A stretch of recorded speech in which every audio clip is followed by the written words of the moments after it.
welcome everyone to our Sunday coverage here at the Kenosha Darts Classic as we get underway with some singles combo with Mike Maloney and Blake Keel to kick us off. These guys, I look over and they didn't even really take any practice starts. They just got right into it. I said, oh boys, I got to start the stream. Whoa, whoa, whoa, whoa. So happy that we at least caught this first leg here and what should be a good day of action.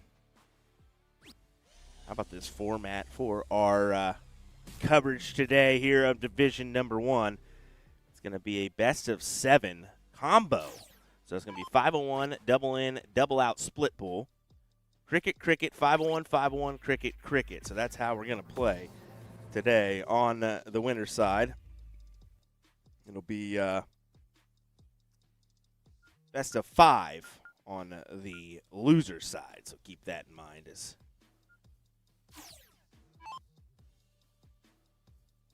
as we go forward. Go ahead and get our scoreboard situated. Nick DeShera will be joining me here in a little bit. Had to take care of some things this morning, so I said, yeah, buddy, you took care of me on Friday, allowed me to play. You can go ahead and take some time here this morning.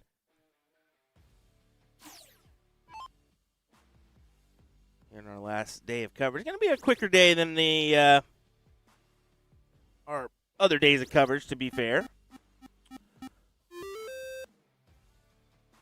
A little less packed than the previous days. That's surprising, too, because this is singles. You should be here.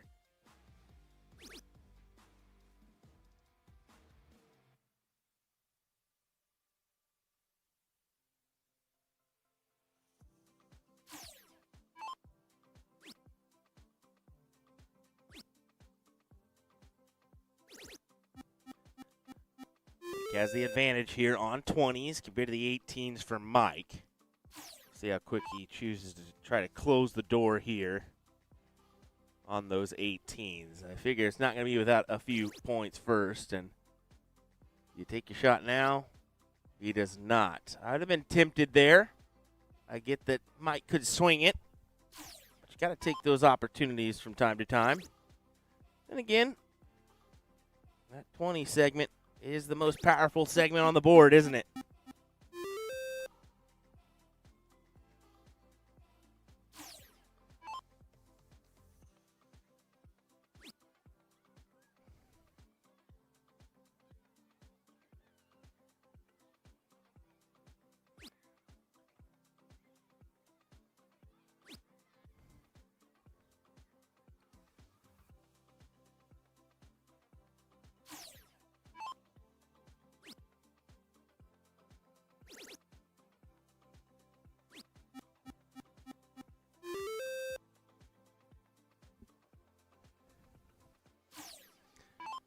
Shot there for Maloney. 13 points his way.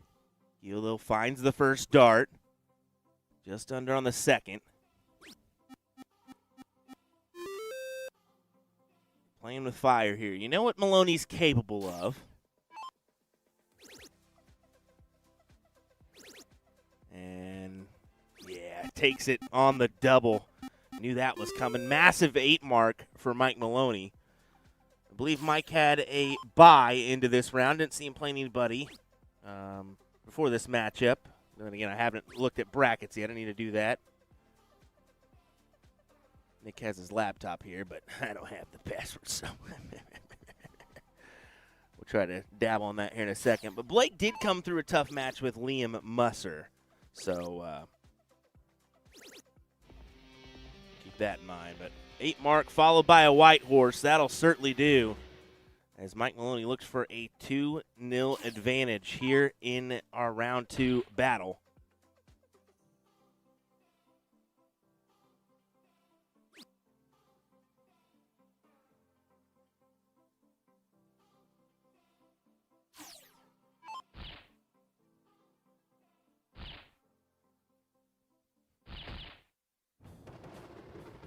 There you go, 6.14. Gets the job done here in this second leg. Been a pretty good weekend here at the Kenosha Darts Classic. mark it down in the calendars once again around this time for next year. Plan your trip to Kenosha for this one. Pretty good event here at the Brat Stop in Parkway Chateau. Brat Stop is kind of a historic restaurant and location here in Kenosha.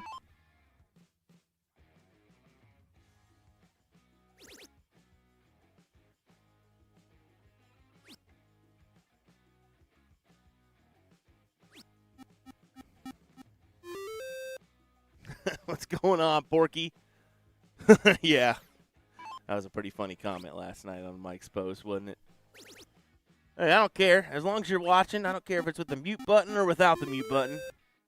Just join along and watch the entertainment, because these days the darts that we're seeing is just downright impressive. I actually saw a blurb that was posted yesterday from someone that was the first CSC Challenger Series I think me, Nick, and Sean did. And just looking at those overall averages, I think it was a 4-2 and a 4-3 that were competing in Division 1. That would probably not even get you into Division 2 these days, which is absolutely absurd. So, yeah, just the standard that has risen here in the last couple of years here in North America is nuts. Your old 5 average is now that 6 and 7 average, isn't it?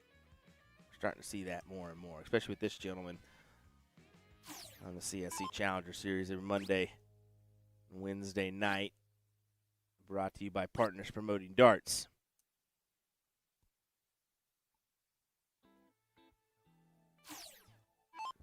Caden asking how many people are in brackets. I believe it's a lighter load for sure. We got 17 in Division 1, 20 in Division 2, and I believe 16 in Division 3. So, yeah, I expected a better turnout today, but I do think that a lot of the locals came out and supported those doubles events on Saturday, which is massive. So I think singles is tough. I love playing singles myself, but some people still struggle with the reality, like you can compete, especially in a division-based competition, right? So I don't know. It's what it is, right? We'll take it what we can here. Still pretty good bracket. There's quite a few good competitors here. I know Elliot Milk is in the room. You can see him back there just in view of our camera. You got Nick Yeast as well, Mike Maloney, Blake Keel. We'll put him in the mix. Solid competitor.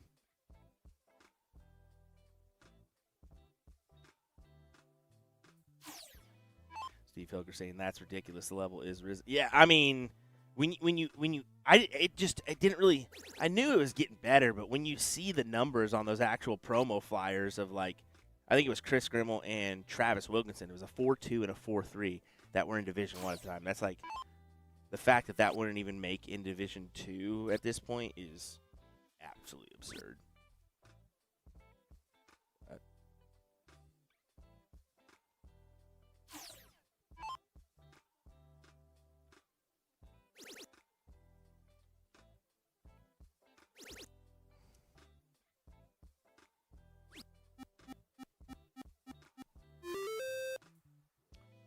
Say good morning. I know a lot didn't make it out, being this is a weekend for trick-or-treating and other. Yeah, but the turnout yesterday was incredible. I mean, they had so many teams in the doubles. For those not to factor into the singles doesn't make sense, especially with it being Sunday. I mean, I get we have a church crowd, but usually when it comes to dart events, that doesn't matter, right? Try to get that in at another time. Anyway, look at this play from Keel. Round 8 right now. Should start commentating on this match, I guess. 454 plays at 421. Mike's going to have to open up a wedge here. 16s or 15s. It will be the 16s. Struggling just a little bit with a 4.22 current average.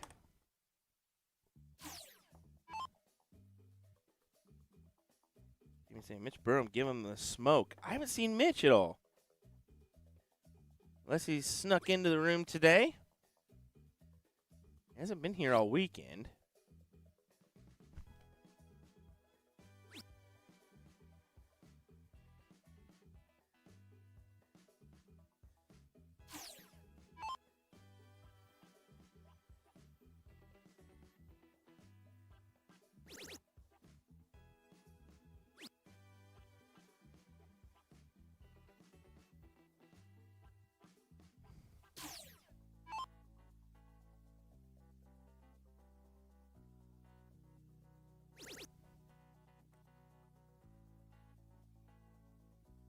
try to take those 16s too. Moves over. I think if you're moving over, move over to a scoring wedge. Yeah, exactly. I wasn't quite sure if he was going to try to lay it into the 16 there. Like, yeah, the smarter option is just go ahead and pound the points there.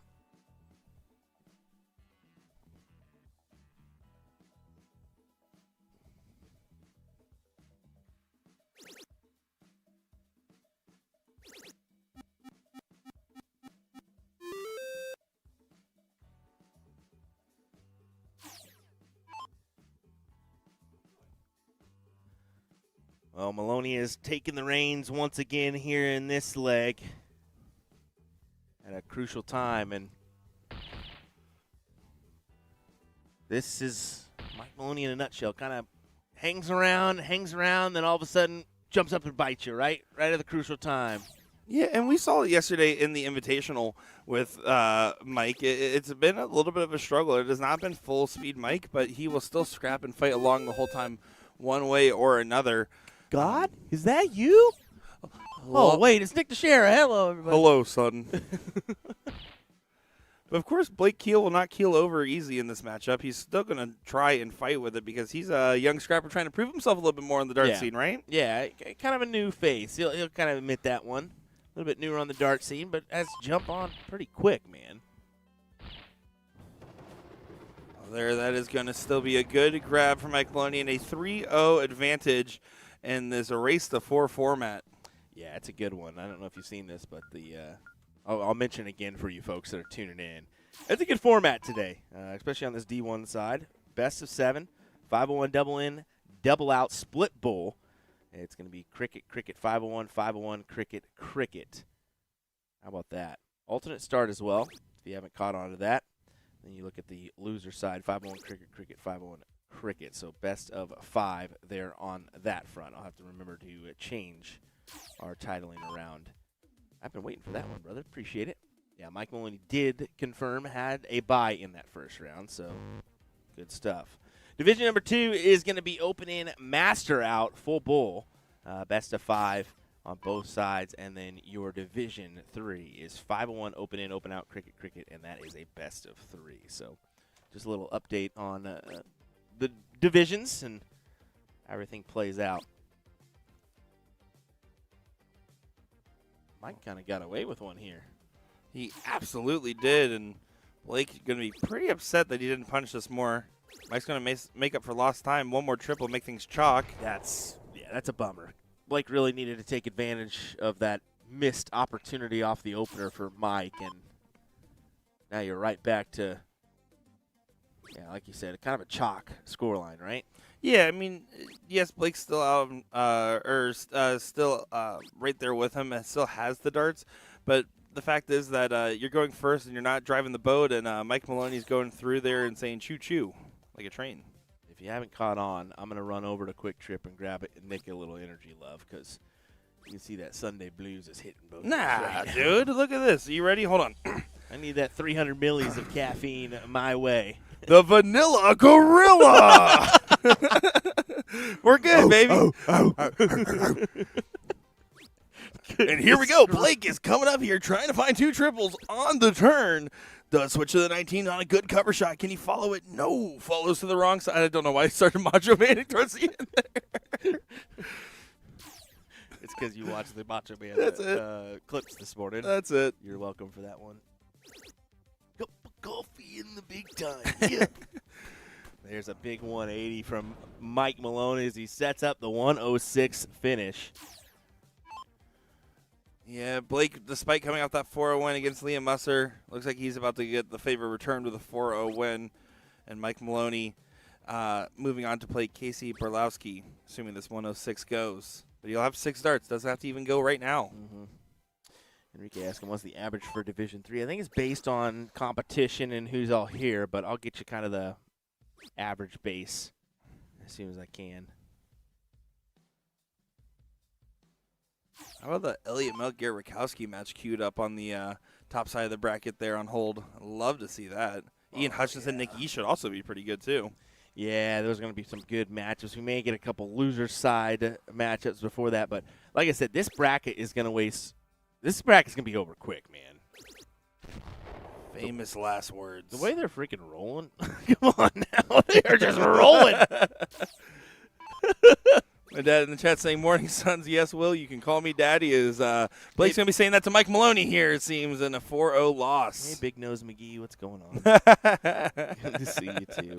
Good morning to you.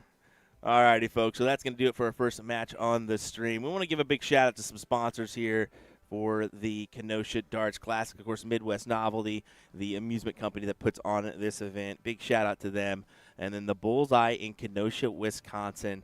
BooyahDarts.com, Maximum Precision Designs, as well as Anticipation Sports Bar. Big shout out to those sponsors for, well, supporting Kenosha Darts. I mean, that's a big deal, especially in this area. You got Racine Amusements, you got Kenosha, you got Sam's, you got all these other vendors, Reds, Novelty, and whatnot. I mean, this area littered with dart players. Yeah, the players, the people, the culture, it's phenomenal. And the fact that it's called Kenosha. It sounds like a place from Star Wars, which is always cool. I love that. I mean, well said. I guess it does kind of sound like somewhere from Star Wars. You can go with that. Yeah, thank you. If they have a planet called Tatooine, I don't think Kenosha's out of the mix either. All righty, folks. Well, we'll be right back with some more entertainment coming your way here in a moment's time. Thanks for joining us for a little Sunday fun day here in Wisconsin. We'll be right back. Ellie Mel, Gary Rakowski coming up next. Well, you scared me there, bud. I just saw it on the bracket.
Let me tell you about A to Z Darts. We're a specialty dart store with over 10,000 different products. We create in-depth videos and blogs to help improve your game and showcase our products. We give helpful advice on how to practice darts, the fundamentals of form and mechanics, and how to make better decisions when purchasing your darting equipment. Whether you're brand new or a seasoned player, we try to provide fun and informative content. I'm Jen, the creative director for A to Z Darts. I've been playing for over 10 years, and I've traveled the world competing in and promoting the sport. This is Will. He runs our live streaming company, USA Darts, and travels the globe as well to broadcast major darting events and interview PDC players alike. You'll find over 2,000 different sets of darts on our website. Guessing right now you're pretty interested in our resources? Learn about form, throwing mechanics, practice routines, scoring and grouping, checkout methods, cricket strategy, and much more. Visit a-zdarts.com to take advantage of our blog or follow us on social media at AZDarts today.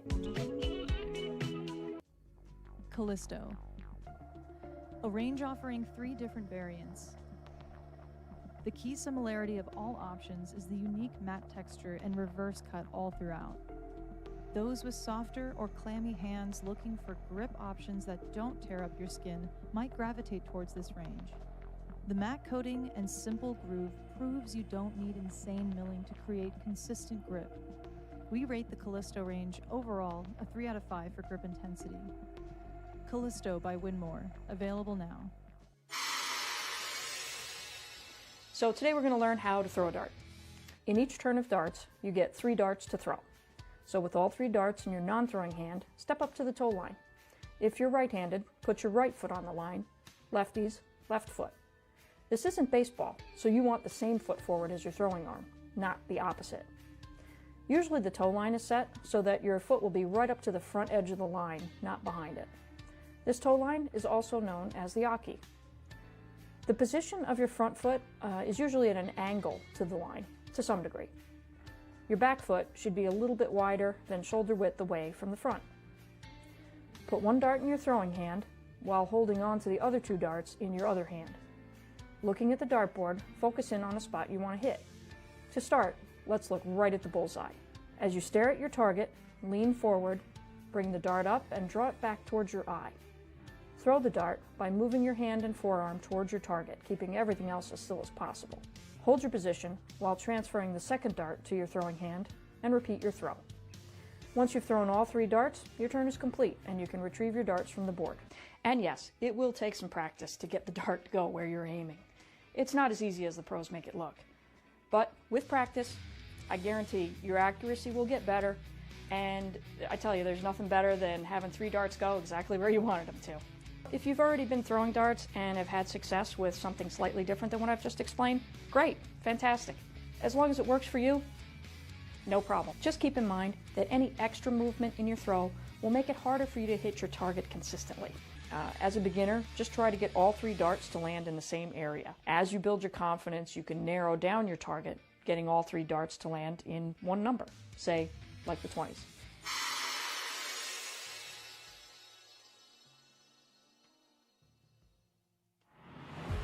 This game is going to be key. You can tell by the way they're scoring. There may be nothing in it. One man misses, does the other man get? Yes! Double 12! That is the most amazing leg of darts you will ever see in your life! I can't stop! Double 12! And the 9-dart king lands another one! Covered by Team Michael. Double 12! Back going! Michael back going! Luke Humphries, the ascension is complete. Incredible stuff. The world number 1 is world champion. What is the purpose of the Vertex stand? This product is made by Winmore, and they have solved 3 different problems. Number 1, when you don't want to permanently mount a dartboard. Number 2, when you can't drill into your walls. And number 3, when you want to travel with a dartboard. Not everyone wants a dartboard permanently mounted into a wall. Perhaps you just want to bust out the dartboard occasionally to entertain friends or family. The Vertex stand is perfect because you don't drill into the wall, you simply lean it against a flat surface. This is easily the most convenient product I've ever seen that you can set up or tear down super fast for portability. In minutes, you can have everything packed and ready to go with you for your next darts tournament or a friend's house or even camping. You can lean this bad boy up against a tree. On top of all of that, I love the idea of being able to easily travel with a dartboard. This thing is awesome. I was given it just to review, but believe me when I say it is not going back to A to Z Darts. They can try to pry it out of my hands. What is a bad habit that you see way too often in darts? Just one? I mean, name as many as you want. Dropping the arm that holds the darts on the 3rd dart, swinging the leg over to initiate walking forward after you've thrown your 3rd dart. Throwing like wussy darts. Wussy darts. It's not like PC, but that's how I would call it, where you're in kind of a panic state, like me right now, and you don't trust your throwing mechanics, so the dart kind of just falls out of your hand. I see a lot of people when they compete for the first time, they just get so scared they just don't trust, and they don't snap and have that really nice follow through. And I was once one of those players, so trust me when I say what you have to do when you're in a panic state like this is you're gonna want to take a big deep breath, exhale slowly,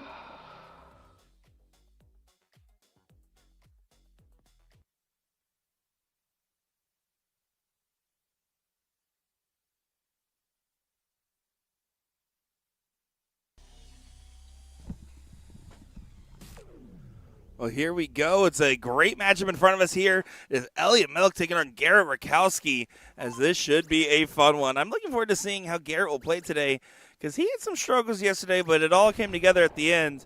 You certainly would love for that to not be the case today and just to stay together the whole time. I'm Nick Teixeira, joined by Will Stewart, and let's have a good time calling some great darts today. You can see Garrett there trying to get below Elliot's 161. Does do so with the 100 scored. 161 can't go.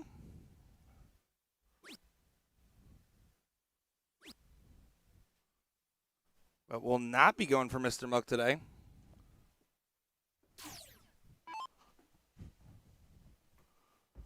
So now Garrett, starting at the 20s, goes underneath, should be able to stack into that 20 for the bull. Rakowski checks the 130 on the bull for a break a throw to start things off. Good shot there from the bullet. Let us know who you're cheering for and who you got in this matchup. So I'm looking forward to seeing every bit of how this one will play out. But that 130 check will feel pretty good for Garrett going into this next leg here in this alternate start format. Great double bull out there for Garrett.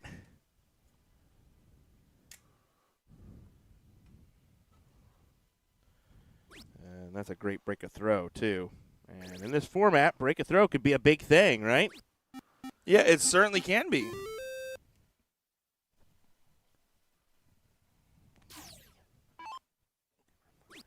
mind. I should have got the 0. I got you. Just realized it now, but 0 tastes like dookie. Try to get Nick to get some electrolytes in his system with the Rapid IV from I don't Body need Armor no god dang electrolytes. I am not a plant. I'm working my carbs. All right, maybe I should too, but whatever. It's okay. You just don't want me to be as hot and skitty as I plan on being, because it's going to change your life. Just laughable. Anyway, back to this as Garrett 100 to 38 here. Probably going to hammer in a trip 20 before going over, or at least taking a look over.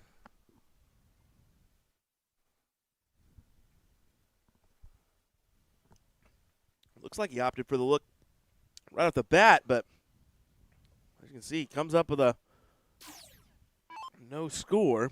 No score. Well, there we go here. Elliot trying his best to close out the 18, or get more of the 18s. Yeah, trying to do his best as we're bringing out our transatlantic. God, that's a terrible transatlantic, Nick. And this just in, it turns out they're allowing anybody to play darts nowadays. You see Garrett, the Wisconsinite, taking on the milkman from the milk stores. There's a boom. Goes the Gorakowski. Yeah, I can't do it. Yeah, I really can't do it. Huh? You really can't. It's too much nostril, brother. Yeah, or not enough. Absolutely terrible. Oh, my goodness. Absolutely terrible time to bring that out with a massive 9 from Garrett. That was big. Keeps the distance in his favor. Closes the 18s, back to the 20s. Can't convert there, so Elliot's only option is to hammer home on the 17s. Certainly would like to, but this is not the case so far. Does find a last start trip, but not enough to sway this. Garrett should be looking for at least 4 on the 20s for a shot to 17. If he really likes that first start, he might be able to jump down early. He's starting with the aggressive play. Now going up. Grabs the 20. And tries to walk the dog to the 16. Same shot, different order. You should silence that. Sorry about that. I was sitting here panicking thinking it was me.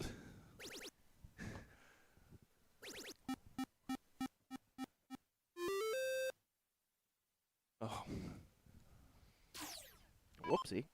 Whoopsie.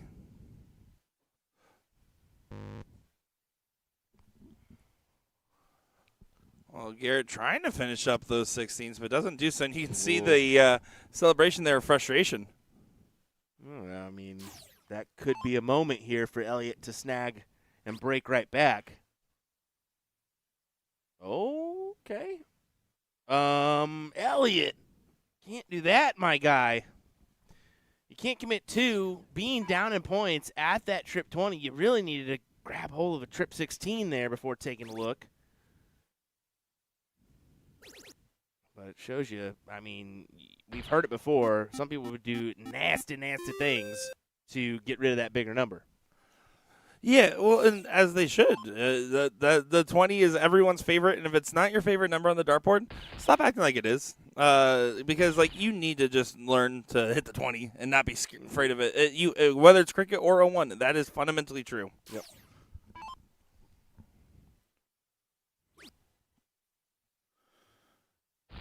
One more bowl needed for Garrett. Has to drill it, though, and does do so for a 2-0 lead now in this matchup here. This is some good stuff from Rakowski. Definitely so, especially against Elliott Milk, who's played extremely well this weekend. But a weekend of darts is truly a testing thing, especially on a Sunday, right? Anything can happen on Sunday. Absolutely, and that's what I was saying at the very beginning, right? It was the idea of, hey, Garrett, you had one really good leg at the end of last night, but let's be honest, it was not Rakowski darts otherwise. Yeah. What version are you going to get today? And I had a feeling that he's going to be particularly inspired. I know Ellie was playing in that blind draw fairly late last night. Well, he only threw a 2 mark there, so right off the bat, Garrett's going to be thinking, I got him. What a play. Yeah, and I like the cover on the 18 there. Didn't like the position of those darts. And while, yes, you would normally want to extract as many points with an X on the 20, he also is trying to take out a little bit of an insurance policy there in case it's a trip single and then a single on the 20. Avoids the 5 mark. It's a good play from Rakowski.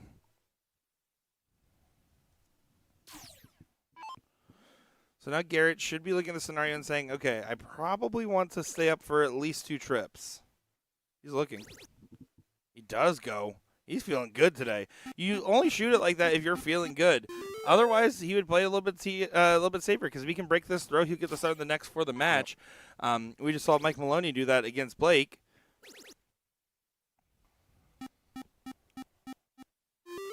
Can't quite find the last dart to make it count the most. Even 3 fats is A-okay for Garrett here. Go down and close it. And like I said, 3 fats is A-okay here. Just get rid of the number, and you still have 2 wedges your way. Yeah, with it being 11 points, the shot here would be trip 16, and then you either stay for the last trip or you pop the 20. I think he pops a 20 early there. I don't hate it. I think that's one of the goals of this turn, but only if you close this number. And he does, so it's a good shot. Now all of a sudden you're resetting a little bit better. Exactly. You've kind of done your part here. Riskier than I would prefer in the order, Yes. but does get it done. When you're that good. I will agree with you first. I go points, get me a house before I do anything else. But does it really matter at this point? Garrett Rakowski is... He's not messing around. No. That little rascal, Garrett Rakowski. Dang it, Buckwheat. He's just over there causing mayhem and trouble. Alfalfa. And that's a big 9 from Elliott, but not enough to sway a potential 6 mark from Garrett to have the advantage going to the Bulls. Again, though, I'm staying at this 18 for 2 trips. He is. Oh. And here's a look. Oh. It does nail a 9 right back. Niner. The bullet firing. Bang, bang. Chitty, chitty, bang, bang. Okay. We got to stop playing that in, brother. Especially when you've never seen Chitty Chitty Bang Bang. No, you can't do it, my guy.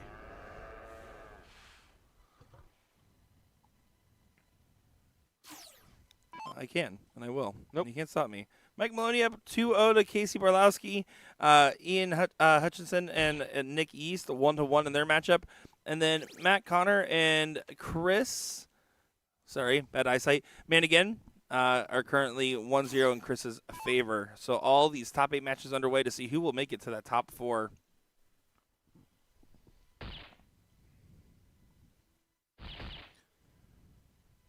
Trying to stand his ground, but once again, Garrett is in a position of 3 singles. He's going to shoot it like that, too. Oh, yeah. I mean, bonus dart if you hit the triple. There you go. Done and dusted. 3-0. And bam. So now Elliott has to break the throw in 0-1 here. Not as difficult as it would be to do a cricket one, but you potentially, I mean, yes, it sucks. You still don't have throw here. But there's potential here. You can get this leg. I favor him for the next leg, too. You really are such a fanboy of Elliott Milk. No, I just think that I think that if he gets it done, done, he's going to back it up with the start. That's fair, but that's still an if, because Garrett Rakowski's going to open up with a 1-5-2. That's a pretty hefty. That's a hefty in, and that's what I'm saying. He's going against it, but that's what I'm saying. If he gets this leg, I know, I'm just giving you a hard time because brother, I'm just jealous of you and Elliott having such a good friendship now. You know, you and I used to be something special. Well, Garrett lost that when he called me a sub and proceeded to get obliterated by me, Elliott, and Skyler. Looks like Elliott accidentally gave himself an extra 20 points. Don't think it changes much of what's about to happen here. I don't think anybody caught it either. No, no one did, but definitely not intentional either. No, definitely not. Garrett's going to say, yeah, you can have him anyways. Sub this. Yeah, Garrett's also not the one that's going to call him out or give a dang, to be fair. Yeah. He's got the 3-0 lead. Just said, if I even give you one here, I'm okay.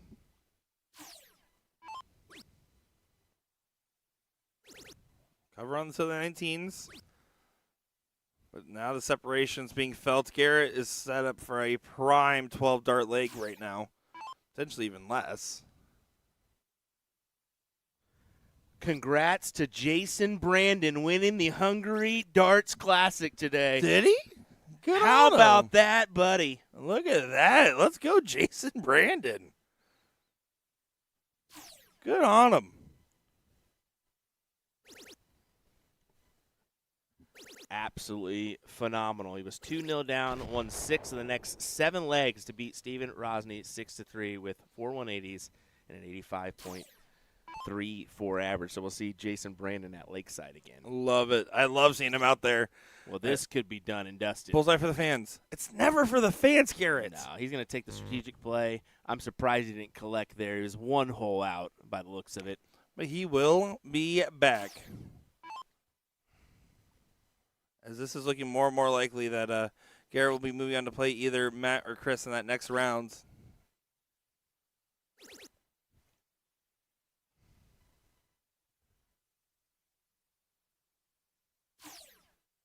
$32 for Rakowski. Show us what you got, sir. And that's what he's got. He doubled in on it. He doubled out on it. And that's a 4-0 win for Rakowski. Wow. Ba-bam.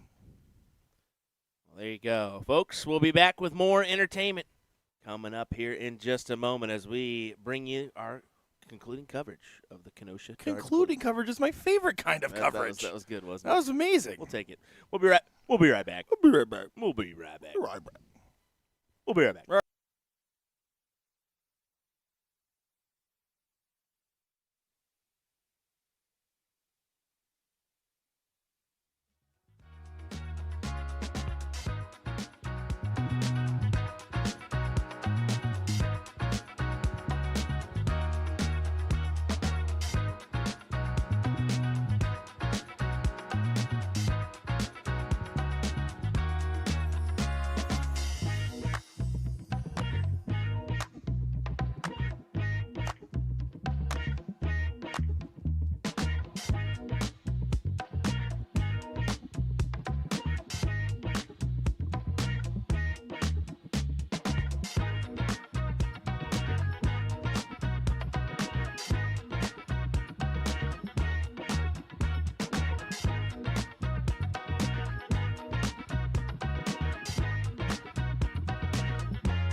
money, baby.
Alrighty, everybody, here we go. We are back with another great matchup on the top four side of the winners bracket here in the Kenosha Darts Classic singles. And Mike Maloney, Nick Yeast, this matchup should be a pretty good one here. What do you say? Yeah, I think so. I mean, both players competed yesterday in that Booyah Darts Invitational. So, yeah, well, a little bit mixed. Of course, both players taking the loss in that top four battle. So we'll see how this gets along. I was out there talking with Garrett Rakowski and some others just about dart players to pass. We mentioned yesterday, like, you had to put, like, Garrett and Steve in the top for, like, duos, right, for Absolutely. Wisconsin. I was just Will and Nick. I mean, has to be right, up there. right. I definitely said not Jeremy Byrne and Rob Waterfield, right? Like, I went and told Jeremy that. Anyway, yeah, they just a couple mentions was like Scott Kirshner and Benny Durst, and yeah, they confirmed, yeah, like you had to put them in the mix. Lane Hilgeson and Tim Teagle was another one that was thrown. Okay. Yeah, that might be a pretty good duo as well. Bob Anderson, Scuba Steve, they were at it for a while, so still at it. Let's be honest. I love it, and I assume one day they'll say something about me and my dart partner, No, whoever it definitely may be, being a classic Wisconsin duo. Right now I'm an FIB apparently, so there we go. Even though you're from Ohio, Florida. That's what I said, Illinois, but whatever. apparently as soon as you get your driver's license in Illinois, they just start calling you that. It's a terrible photo. They did me so dirty with it, too. Welcome to the DMV, my guy. Oh, that's the worst. But this is a pretty good response here from Maloney. It's not going to be enough to sway Nick Yeast. Oh, brother. It's bad. They did you dirty. Dirty. You straight up look like Bobby Hill ×3. Dude, I look like I ate Bobby Hill and woke up like Bobby Hill and smelled like Bobby Hill. Probably felt like Bobby Hill. Nick Yeast grabs leg number 1. I'm sorry, Dad. I'm sorry, Daddy. Matt Connor and Garrett Rakowski sitting in the other top 4 match that will probably be on the live stream next if I had to guess. Yeah, I imagine that's the route we're going to go. Already almost into that, 9th through 12th? Yeah, we're in the 9th through 12th. Okay, so that's 7th, 8th position, which is, just starting off at probably 10:30 is when we got underway officially. It's pretty killer. Daryl Nycannon lost 4-0 to Nick Yeast in the second round there, both coming off a bye. But since then has gone on loose of the bracket and has won 3-0, 3-0 against Justin and Casey.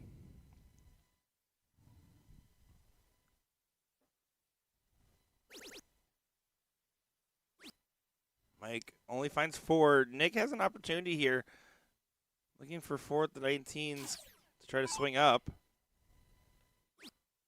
Awkward dart. That's why. Yeah, just a 1 mark on the turn. Tough turn there, indeed, as Mike's going to look to go ahead and work his way around the board. That was the idea. Didn't pan out that way. Just 2 singles on the 19s, but it'll do. Well, it'll do unless Nick hammers in 2 trip 19s and close the door, but that's not going to be the case here. Still does find the 2 trips at least.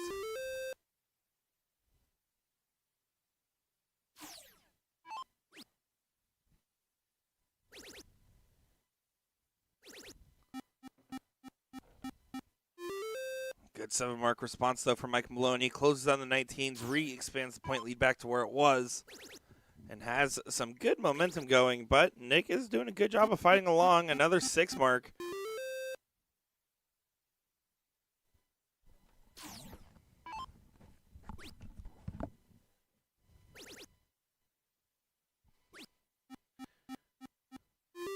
Maloney does what he needs to do just to advance this on forward. Oh, what a jam sesh we're about to have. It's a pretty good song. Especially for darts. Come on now. No, too slow for darts. Give me emo music.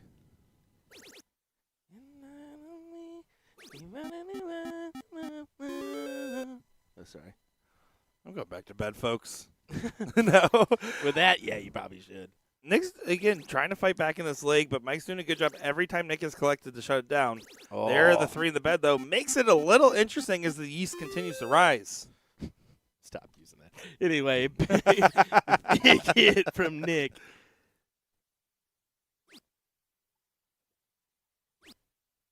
And there's the opening. Mike Maloney only hits 3 on the 20s. Yeast with a good first dart trip can do whatever he likes. Now he's going to be stuck. And only answers back with 2. That's the problem is he fought for a door opening, finds the door opening, and then doesn't get the door to open. Been there. That's why I like those revolving doors. Very clear what happens, you know? You just walk in there. Just keep going. Yeah, that's it. It's like when you're driving a roundabout all day, just seeing how many circles you can do before you get pulled over. That is absolutely a terrible idea. Who would do that to themselves? Oh, that's right. Nick the Sheriff.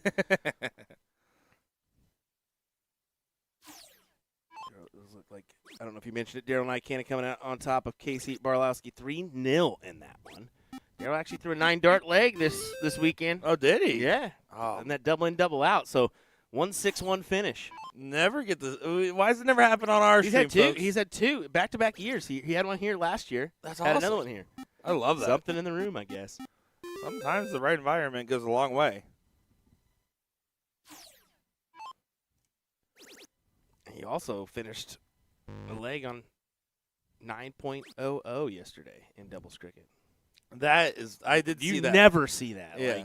Like, I mean, never. It's pretty rare. It's pretty rare. Almost as rare as Nick. Never mind. I'm not going to finish that statement. I am rare. I'm unique. You're more medium. There was a rare. lot more on the back half there, but I left it just for you, bud. Aw. I'm going to take that as a compliment somehow. Oh, you shouldn't. Single 16. It was a bad statement. Say it. Prove Nope. it. That's it. Nope. I want to tell Nope. people what you do in the bedroom at night. Well, that's weird. That's say in the very hotel room. weird. Meant to say hotel room. Meant to say hotel room. Very weird. Sunday commentary, everybody. That is brutal. As there's a 4 mark from Nick East, but not enough to sway the scales. Mike Maloney should be able to just go ahead and punch this. It's a 29-point difference, so you start the 15. If you hit 3 singles, then you hit 3 singles. There's the double, though. Notice the pacing as Nick tries to avoid the last statement. I was just going to talk about some of your weird behaviors, but I made it sound weirder than Yes, what you the did. behaviors were, and now it doesn't matter what I say. Yes, you did. I just don't know why you clip your toenails on the bed. Never done that, but okay. Gross, man. People sleep there, you know. Those things blend in. 3 bulls needed for Mike Maloney to make this one apiece. Never fear. It's going to be Nick. That always makes it awkward. Anyway. Talk about me dyeing towels. At least I use mine on my hair. There's the hat trick for Mike to make this one apiece. Oh, to be 27 again. It's not that great. Let me tell it's you. Not. In this economy, it's not been No, the it's best. Nope. Nick will get the start in this leg, so things are staying chalk so far.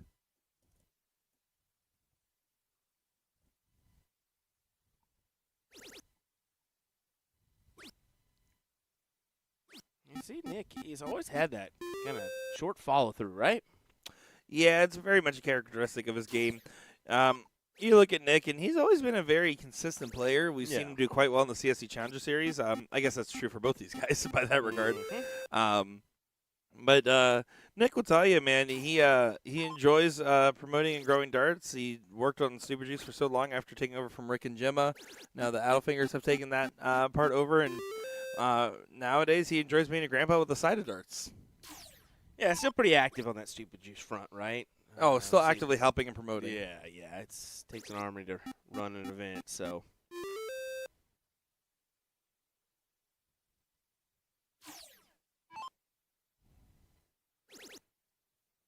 Now, this is a good spot for Nick. He's playing this aggressive, too, and he grabs the second number. That last start needs to find that trip to make sure that you convert, and he does do so.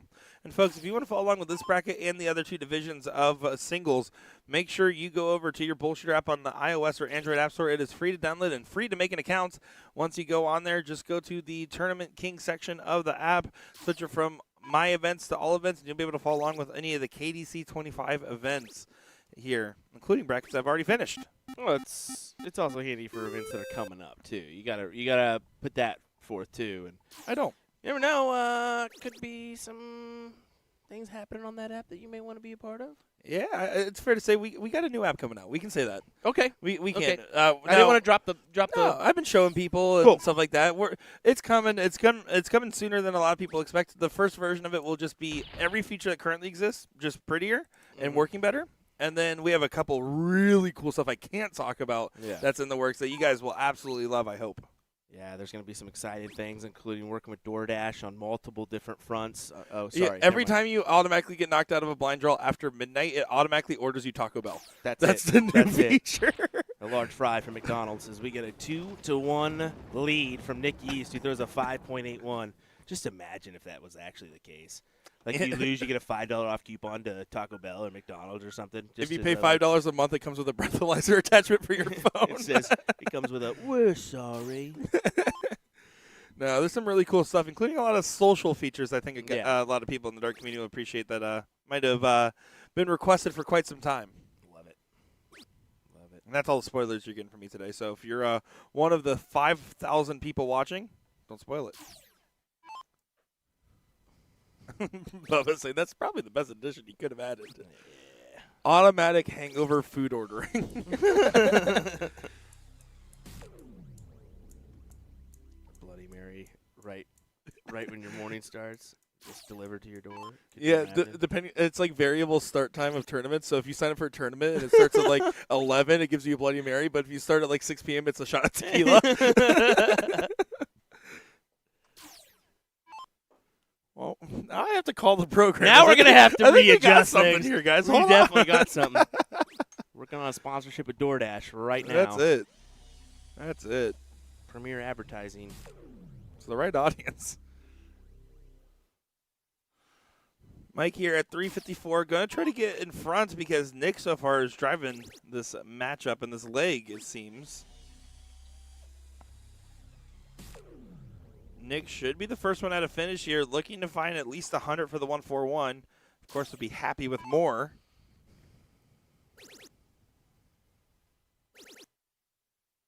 Got to be careful.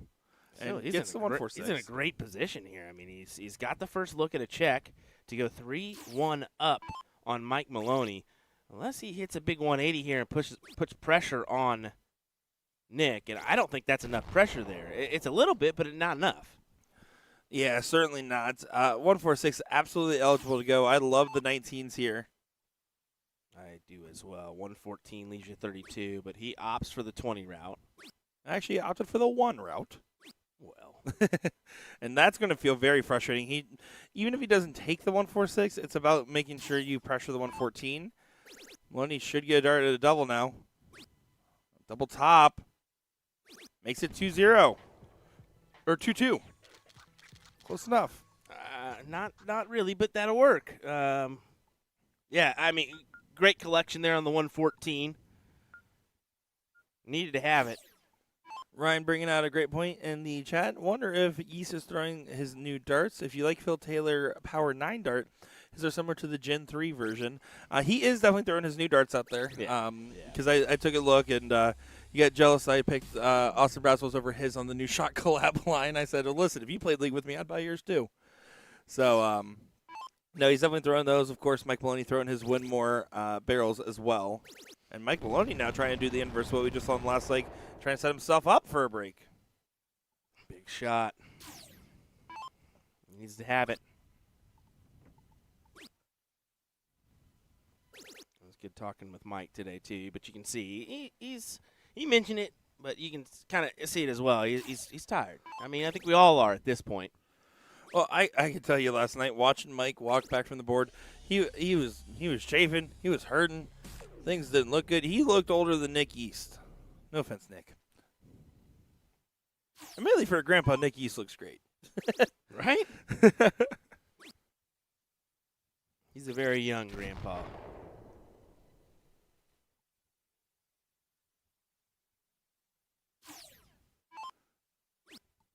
Mike should be the first one out of finish now. This is basically just what we saw.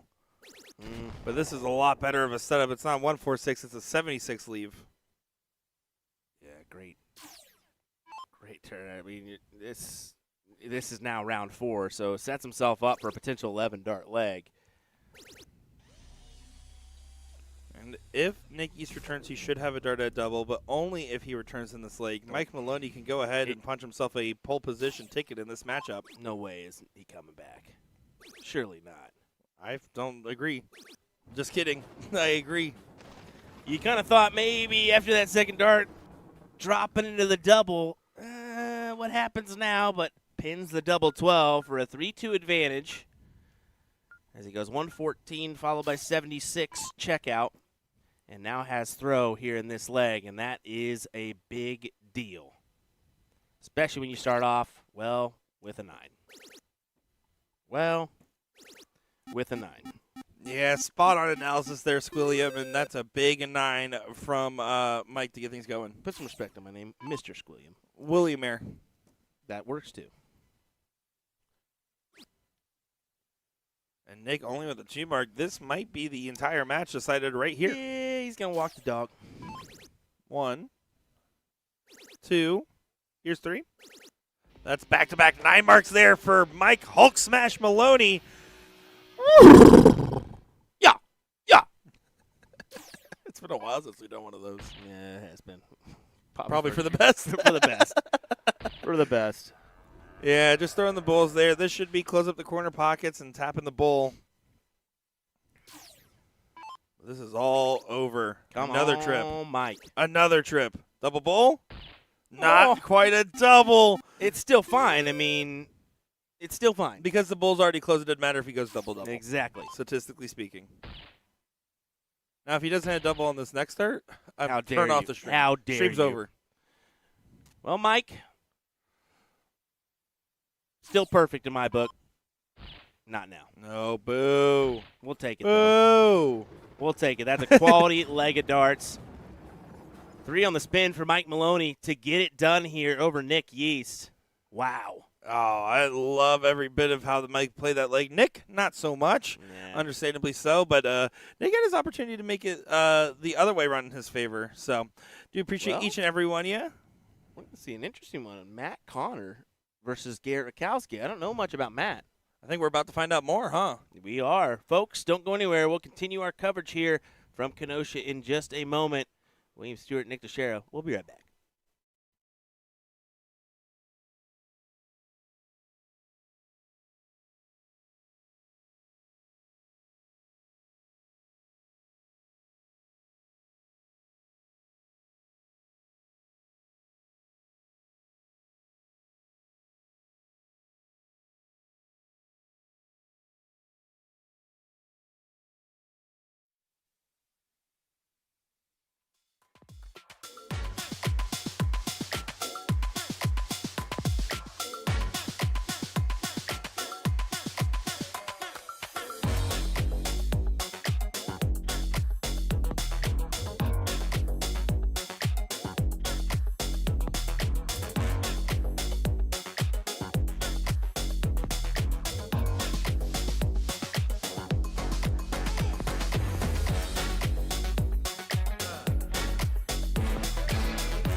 Well, let's get back to it, ladies and gentlemen. What do you say here?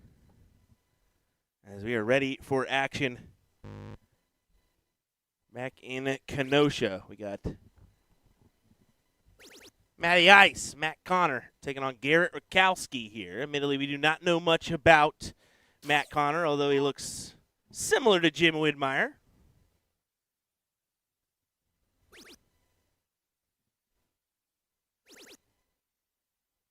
Gonna have to pull out his best effort here if he wants to get this job done against Garrett Rakowski.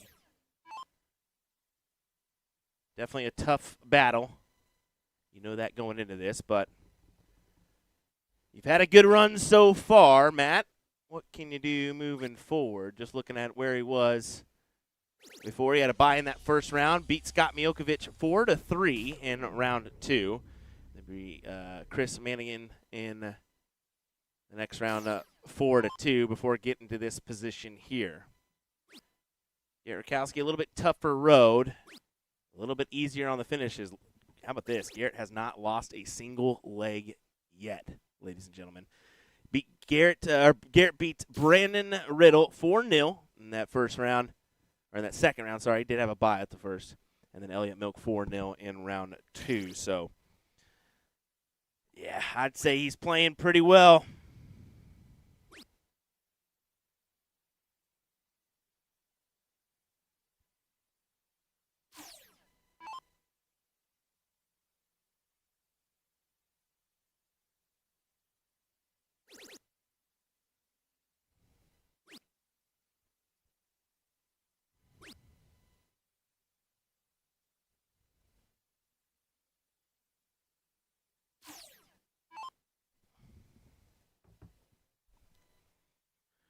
Look at this, Matt. Out in front. Definitely a more unique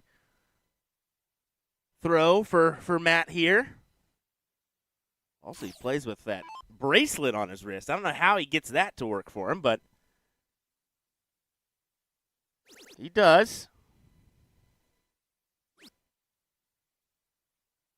Garrett cannot leave a finish now. Can just try to tidy it up, and that's exactly what he does. 140 to leave the 175. Really needed the 180 there. To sway this more in his favor, but kind of up to Matt at this point. Got to leave yourself a decent little check here. Not bad, 139, but I think that Garrett still probably going to have the advantage here. I just don't. I mean, the likelihood of hitting a 139, I'll put it probably in the 20% range, 20 to 30% range for Matty. Another one of those. That'll work. 57 remaining. Yeah, the pressure's on here for Matt to convert on the 139. If he can do it, kudos to him.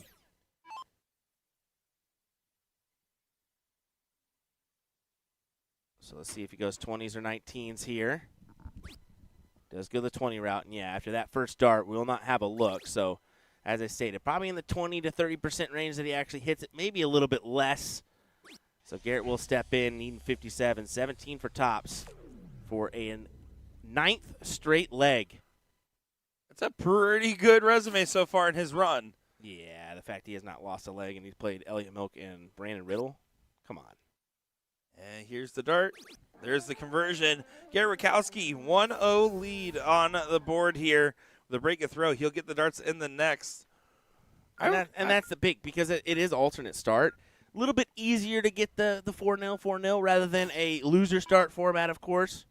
But I love this format, by the way. I wish more tournaments ran formats like this. I think combo formats are fun. I think they're interesting. I think alternate start's great. Especially for the high-level divisions. I'm a fan, Will. Yeah, me too, Nick. Oh, thanks, Will. Yeah. You are a fan of this format. I'm just wondering what you're doing here. Well, I was going over there just to get a couple pieces of supplies because honestly, I've been having with the office job, I've been having a lot of people that don't play darts play, and I keep running out of shafts and plates and stuff. Oh, I see that. So One piece systems, brother. Get the one piece. so I bought some condors, and I had never tried the nitros from Red Dragon, so I was like, oh, I'll buy those as they're well. okay. Yeah, they're okay. I like to try every one once, right? Yeah, you've got to, and that's important, folks. Try some different setups. Try different shapes. Figure out what's going to work with your dart, with your setup. I think that's important. And most importantly, as I was talking with Jeremy, and I don't know if you guys have noticed, but there's going to be a big update coming out next week, but it's already on the website, so we'll spoil it here for all of our USA Darts fans. But there will be a regional in Wisconsin this year. BullShooter is back in Wisconsin, so Jeremy Byrne's been helping out with that, and him and I got caught up talking about that a little bit. So I'm excited to have a Wisconsin regional. Way to tell everybody when you weren't supposed to, buddy. Just kidding. I was like, you're not my boss. I mean, for this, yes, but not for that. All right, can you give us a date then, or what? Yeah, it's on the website. But I don't know off the top of my head, so hold on. Because there are a bunch of people that just were like, wait, what? And you might as well fill them in on more information, brother. I will. This is just called, you get to tune into USA Darts, you get secret information. I don't like that. The fact that you go to the BullShooter website and we immediately pop up playing Golden Bull, which is a terrible showing from us. Just because April 17th of the 19th, 2026. That's when BullShooter Wisconsin is going to happen. So those are some interesting dates, by the way. Why is that? I'll have to look. Pretty sure. I looked at a lot of different stuff going on. Oh, I know. I just think usually that's when NDA is April, May. They're going to go to May this year. Yep. And then you got Waymo to follow. So interesting days. I think it'll work out for everyone. Yeah. Well, when we were looking at the dates, the only thing that was going on was a couple of city tournaments in Wisconsin. Yeah. But basically, the logic was, well, this is going to be everyone's tune-up tournament before the month of NDA Whammo in Chicago, you know? Where's it going to be? Well, you got Wisconsin. That's all you get out of me right now. But if I'm talking with Jeremy Byrne about a Wisconsin dart tournament, there's only so many places. You know where it's at, guys.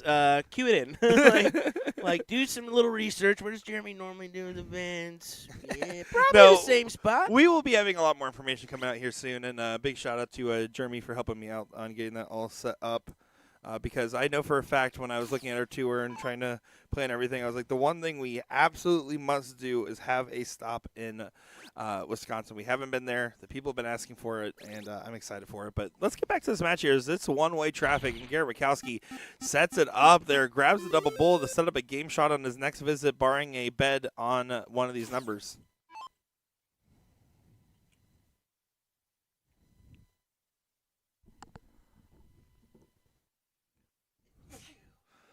Bless you, Will. He didn't sneeze. I just think he needs the blessing, by the way, folks. Thank you. All right. Game shot's still available. Double bowl, trip. Don't feel like that's the exact order we're going in, but it'd be really cool.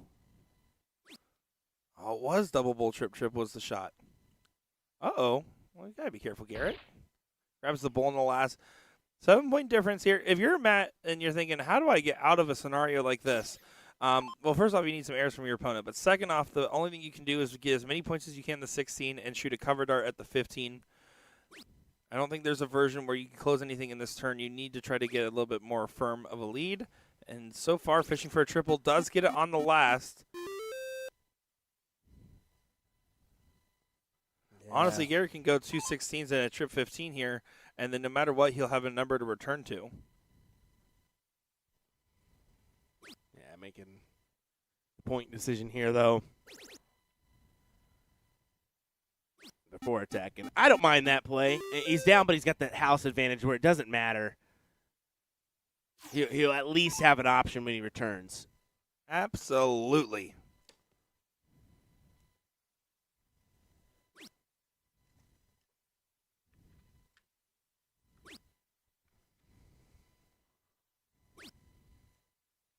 That third dart for Matt, man, he definitely gives it a go forward, doesn't he? He does, but it's also been the dart that's been treating him the best so far, you have to feel. Yeah. Well, I just say I was kind of mentioning right before you walked in that kind of a more unique throw for sure for Matt, and the fact that he has that bracelet on his throwing hand, I would find it distracting. Maybe it's one of those balance bracelets. Maybe it helps center him. You know. Something that definitely does not work. I know, those things are an absolute scam, right?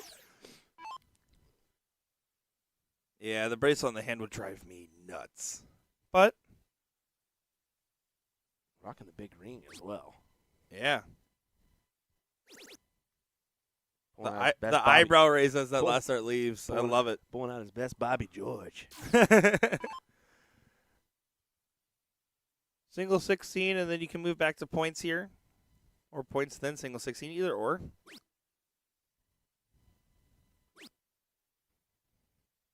Yeah, pops on the last, knowing that there's no game shot available. Even if the white horse is hit, you still got the bulls to lean back on. So you swing the white horse first, just because it's easier to miss on the bulls than it is on those numbers. There's the 20. There's the 18. There's the 15. There is the white horse. Still 2 bulls needed. You expect Garrett to take this, and Garrett was cheering for every bit of that. Garrett loved it. Yeah, you can see he was first one there to, yeah, there you go, bud. Smiling and whatnot behind him. But, yeah, most likely this is done and dusted. Most likely. Garrett's eyebrow raise says this is the one timeline. Because of where that dart is, right? And that's why. And now all of a sudden 3 bulls needed for Matty Ice to make this one apiece. And Garrett's first loss of the day, first leg loss. Big moment here. To break right back. There's one. Needs a double bull. Matty Ice. Yes, sir. Look at that. And he gave us a little fist pump as well. Garrett, you can't go perfect today, buddy. Sorry. What a conversion. Oh, that is a good interplay there. I love that. And again, you have to think about the 0.5% timelines, right? The timelines that you think, yeah, this shouldn't happen, but sometimes it does. Him going up there, nailing the white horse is what you have to do to have a small percentage chance. And then it happens, you hit it, and now you feel great. Jim Widmeyer, Captain America, pulling out classic stuff here, Nick. Yeah.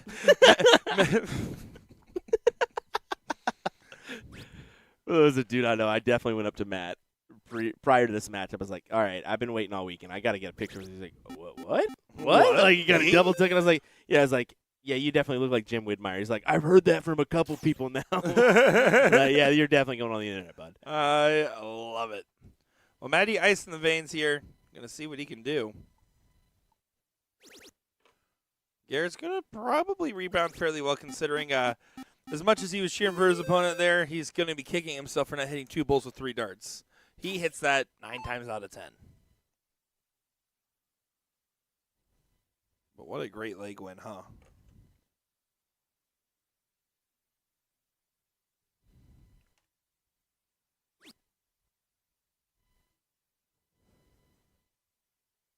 But there, only a 1 mark on the turn.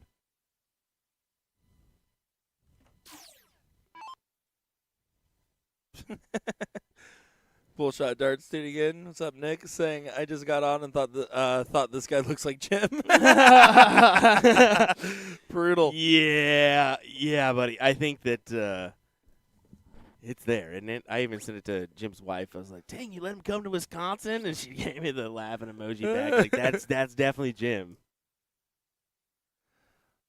1 mark followed with a 2 mark. This is not Look at him. exactly what they're drafting up. I mean, Matt's kind of getting a little hypey here, knowing that he still has the opportunity. Usually you get punished there.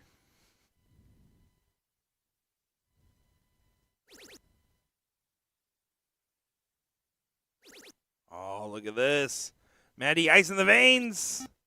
Almost converts. That third dart, brother. That third dart. Obviously, a solid shot. I mean, you're not in D1 just as a slide in, right? You got to have the average to be there. So we just don't know much about Matt. We kind of mentioned that a few times. Garrett, of course, we see him all the time, whether it be in the Team Dart, Whammo, numerous other events, Booyah Cup, et cetera, et cetera. That's one that we have not seen. You think he drinks Natty Ice? Nah. His name's Matty Ice. Nah. I can see him cranking. Bud Ice.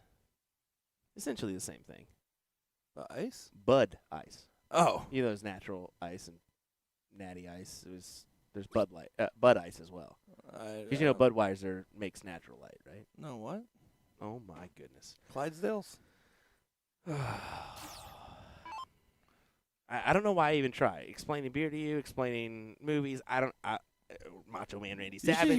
You should just sit down and listen to Will explain relationships. That's my favorite thing. Oh, that brother. He just explained to me. Don't, but Brother. I've got a hot take on Nick right now, and he is not too thrilled with it. We can't really publicly talk about it, but if you come to Kenosha, we will openly discuss it to you off mic. Very, very much so. Oh, my goodness gracious. Well, this has been opportunity handed back and forth. 219s. Not swinging in that direction, but this is a big hit. Swings at 18 on the last. I like that. I have to. Nick just doesn't realize he's married, but whatever. Maddie Monroe Godfrey saying, I'm his fiance. He likes Miller Lite. Miller Lite. All righty. There you go. Okay.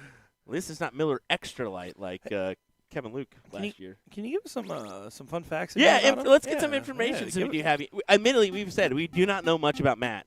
Where is he from? Is he from this local area? Is he where's he from? Well, so far from how he's playing, I'm starting to think instead of him being the Temu version of Jim, Jim's the Temu version of Maddie. That's what I'm thinking. Few ghost throws there, a signature move here in Wisconsin. If you're his fiance, is it Maddie and Maddie? Wait a second. Heck yeah. Matt and Maddie. He is from Kenosha, so right down the road. Garrett's going to be kicking himself if he doesn't convert on this turn. Here's the swing. And he doesn't get the swing. Still a good turn. But he doesn't like that he's not controlling this matchup right now.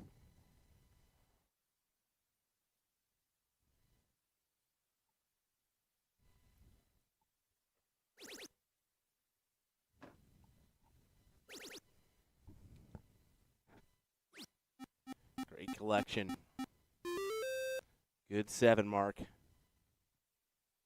But I fear that's going to be gone right after this turn. Maybe gone pretty quick. We'll see if Garrett closes the door. Dart number 2. Not quite. But we'll take the look. Yeah, I mean, smart decision.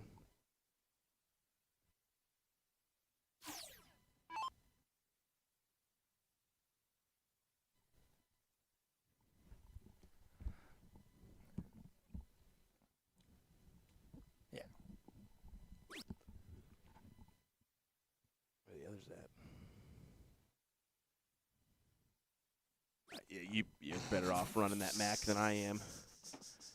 I am Mac illiterate when it comes to computers, buddy. Let's rephrase. You're illiterate. Okay, so yeah, I mean D2 is a little bit further back than we anticipated, but they're both best of 5 on both fronts. I think they should have.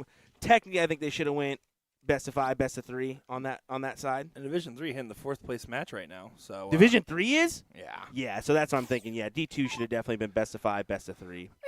I mean, this is the last event for today, and I think it's okay running as long as you want, basically. Especially with the turnout the way it is. I think it's A-okay to extend the format like they have and do the best of 7 here, best of 5 on the loser side for this.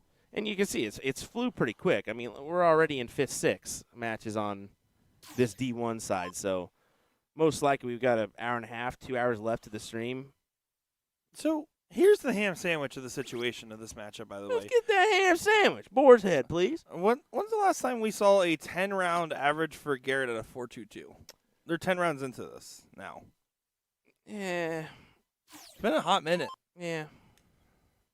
I don't, it's just one of those things. Maybe our expectations are really high just based off his accolades and accomplishments, but they should be, right? And it's one of those factors that can weigh on your mind a little bit there when you know what you're trying to do and you know what you're capable of.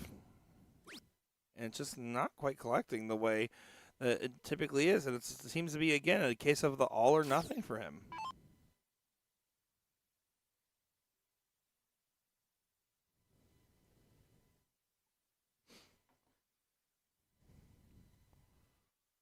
Just convert on the close here. Does do that. More points? No, he just gives way to the 16. So you can see Garrett's playing a little less points here. Playing a little bit more aggressive with Matt. Looks like Matt's league average right around a 38 and a 32, give or take. And this is no I'll say it. This is no disrespect. I think Garrett's playing a little bit different average, thinking he's already got the upper hand on Matt. I don't think that's okay.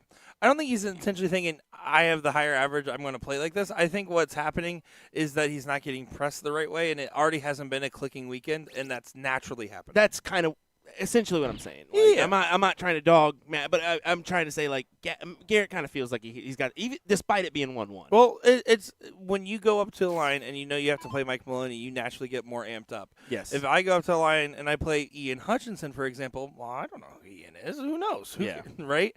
And like I said, I'm not trying to dog. It's not a dig. It's literally how the people approach and tune up for matches. They Yes. approach differently depending on what's going on. Yes. But Garrett, even in the finals last night, was definitely still struggling. Yeah.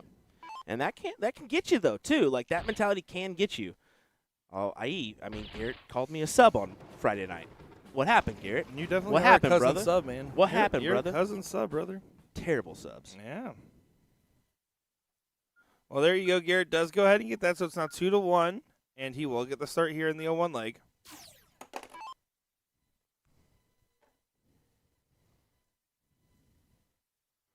Let's see what Garrett does with this start.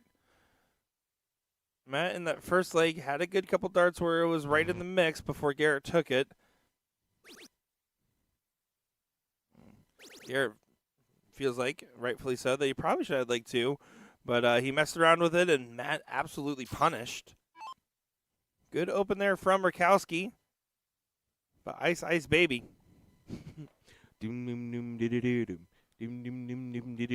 No, mine goes doot, doot, doot, doot, doot, doot, doot. There's a difference, I swear. I'd love to be in the courtroom and all that hearing stuff happens sometimes. Just like, no, there is a difference. That's that single beat. Well, that's a good open there from Mr. Connor.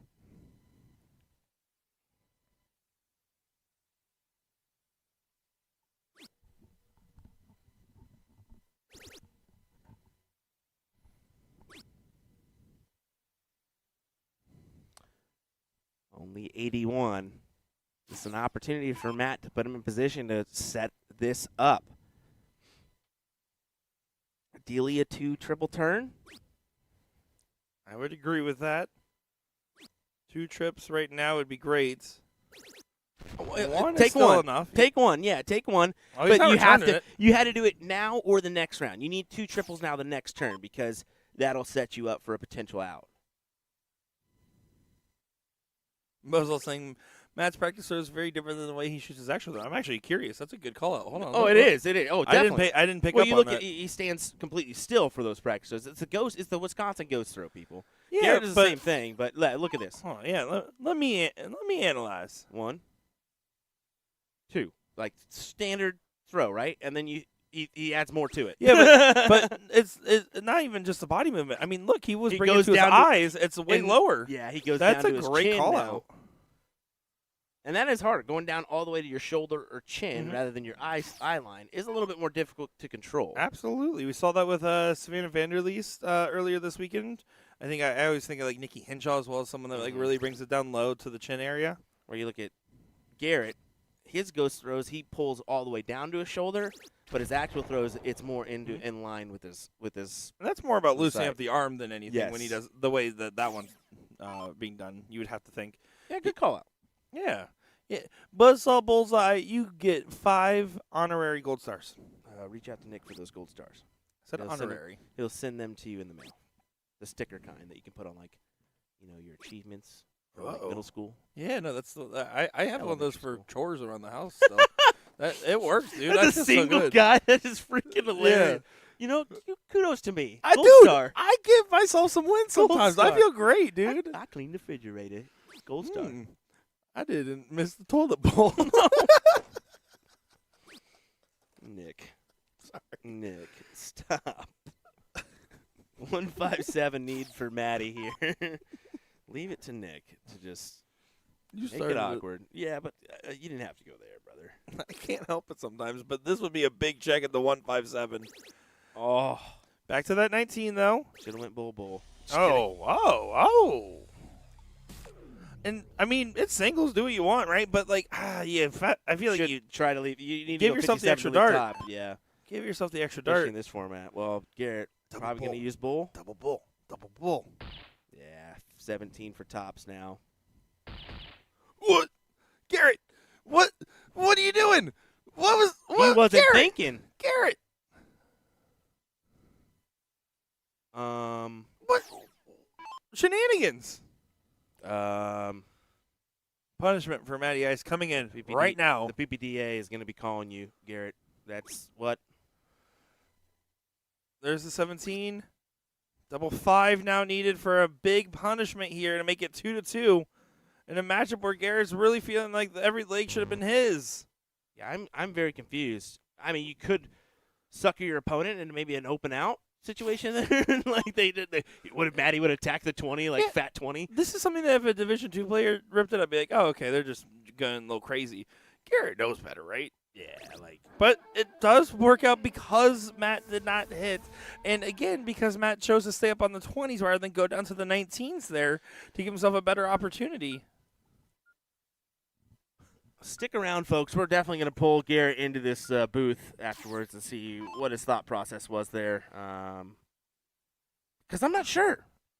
Open out, you should still go 57. Master out, you still go 57. Well, it should have been 17 for tops. But that's what I'm saying. Master out, you still go 57. Oh, no, there's no version on with any. Yeah, you're right. Open out, you still go 50. Like that's what I'm saying. There's no version where you go bull there. I mean, if you hit the single bull, so be it for 32. But that's such a risk, with very little reward. And then you're not going to look at the opposing number. Like that happens in steel tip where you look at the opposite score line rather than But with the big one in the middle, like what? No, we know that it was 25 for 32 was the intention. The thing is, what? That's not the spot to do it. Yeah, that doesn't make any sense, Mason. He wanted 25 for 32. That doesn't make any sense. You can hit a big single 17 and have a shot at a double there. The risk of hitting the double bull in that scenario, especially in a soft tip where the double bull is significantly bigger, there's just not really any reward there. It doesn't make any sense. You've got the double there. Go 17 for tops. I don't care. But now we're here. We're in the next leg. And all was forgiven as Matt, again, also a questionable choice to stay on the 20 for scoring rather than going down to the 19s for setup. Shenanigans. Yeah, I mean, it's the fact that Garrett just hit tops in the first leg. Like, he's done it before. It's not like the double 20 has been broken. He's doing some Luke Littler shenanigans, right? Mm-hmm. Yeah. But whatever. Mason, fair point, Mason. I get what you're saying, though. He's like, I mean, it's a double he's been shooting all day, so why not? Well, you saw the why not, right? He did hit the double bull. If you hit the single bull and you hit the double 16, it looks like a genius move. But I already nixed your mute point. He went at double top the first leg. Like, he's been going at tops, too. Like, it does not make sense. I'm just curious. I can't wait to talk with Garrett about that one. Oh, it's definitely going to be a fun one. Because he's going to say over and over, and I'm going to be like, but no, you don't do that. But no. Let's reset here for a second here because Matty has the opportunity to be the first one at a finish. This is a big moment in this matchup here because he needs to take this leg, and then he'll have to focus on trying to break the throw. But this is entirely doable. He has to focus on getting a ton plus here. 112 points needed to leave a finish. It won't happen. So now Garrett gets to take away the throw. And he absolutely would get to take away the throw now.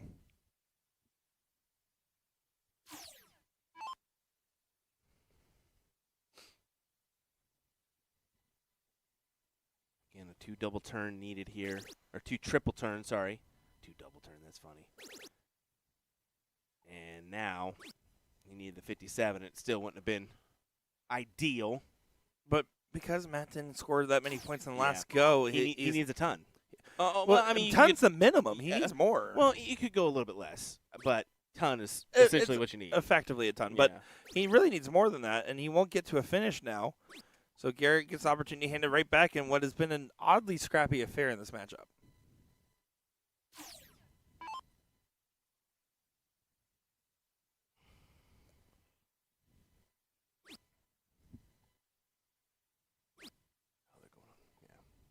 Sweet. Oh, Looks like nice. Nick East and Elliot Milk are going on our other board in the bullpen here, so that's what we'll head on over to next. As I believe the loser of this one will head to the Daryl Nykanen match. That is correct. Yeah. So we are into the nitty-gritty points here of our bracket, folks. Widowy.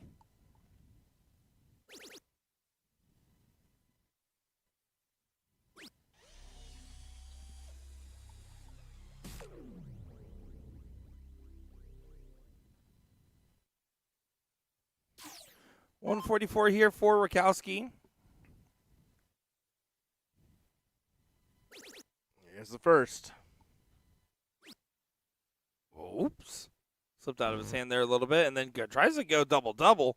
Nah, I mean, he could have been going 54, but That's what I'm saying. See that? No, the 4. That's what I'm saying. The 4 kind of slipped. You could tell that dart was not going exactly. to the 18 well. Yeah, that's what I'm thinking. It could have been a call for that, but I don't think it. Yeah, I think it was just a slip. That's why I said Well, that's I'm just reiterating, bud. The fact that that first one was in the triple and an easy follow up. Yeah, there's no other shot there. If Garrett stays true, he should get at least 1 dart at a double here.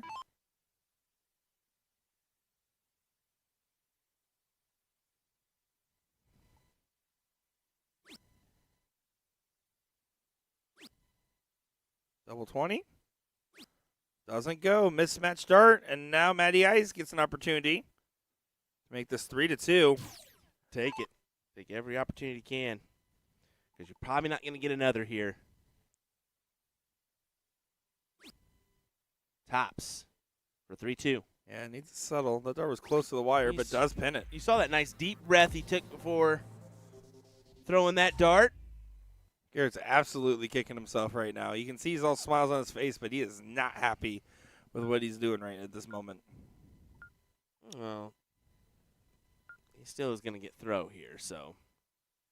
And in a cricket leg. I'm not saying he's in the most dangerous of positions, but yeah. I mean, again, the expectations, right, of where you typically are and where you expect to find yourself at. He's kind of thinking this should be done and dusted, but instead he's going to have to look to this leg and forget about that last one. And around the board. Tries it. I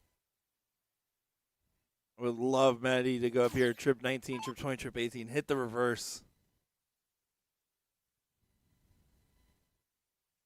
Mike Molly scoping out the competition in the background as he walks over to a practice board.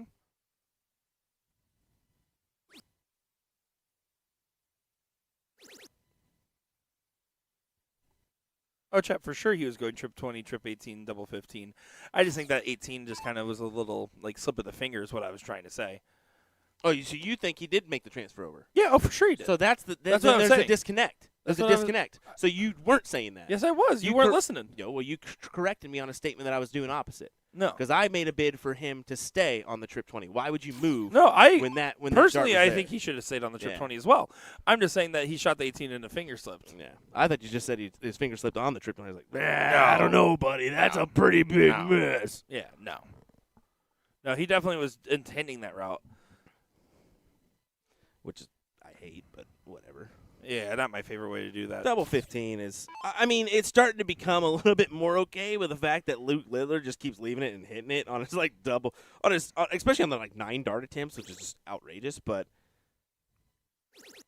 whatever. The game is certainly evolving, folks. We're starting to see it in cricket with the doubles now, more of those coming into play, especially in 01 with the double-double finishes as well. I mean, that's become a very big part of the game. People are now liking their chances on the outside ring rather than the center bit, and you should.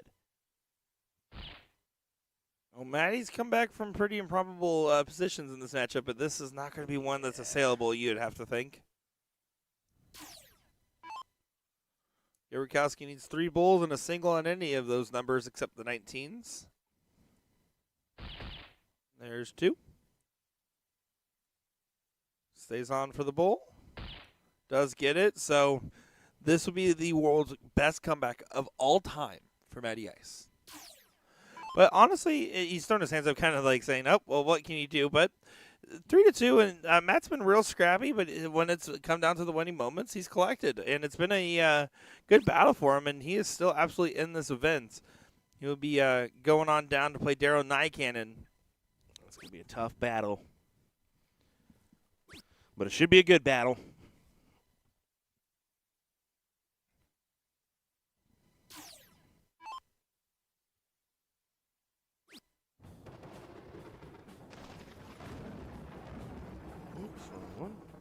But there you go. You can see the win grab there. Matt Connor goes to the loser side, and Garrett Kowski moves on as Elliot Melk's currently 2-1 up against Nick East, and they race a 3 on the loser side of the bracket. And it looks like, yes, it is still chalk. So we're going to be seeing right now Nick East approaching the line here, trying to hold his throw to send this to a last leg decider. It looks like they're also calling up Darrow Nycannon and Matt Connor back to that live board, and then afterwards we'll be getting the seat match, it seems.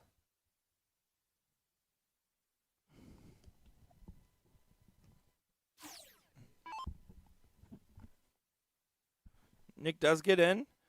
Elliot does not, as he throws a trip 20 on the first start. You got to double in first, sir. And then hits the trip 20. He would have hit a 160, but shot it wrong. Didn't realize it was back to 0-1 here. A very interesting error. Yeah. Happens to the best of us. Oh, and there's a 180 from Nick East. Those extra 60 points might have been absolutely needed here. If Nick stays on for a 12, Elliot would have needed a 9. Oh, my goodness. Elliot Melk finds a 140. If he had those extra 60 points, it would be at 201, so relatively similar position.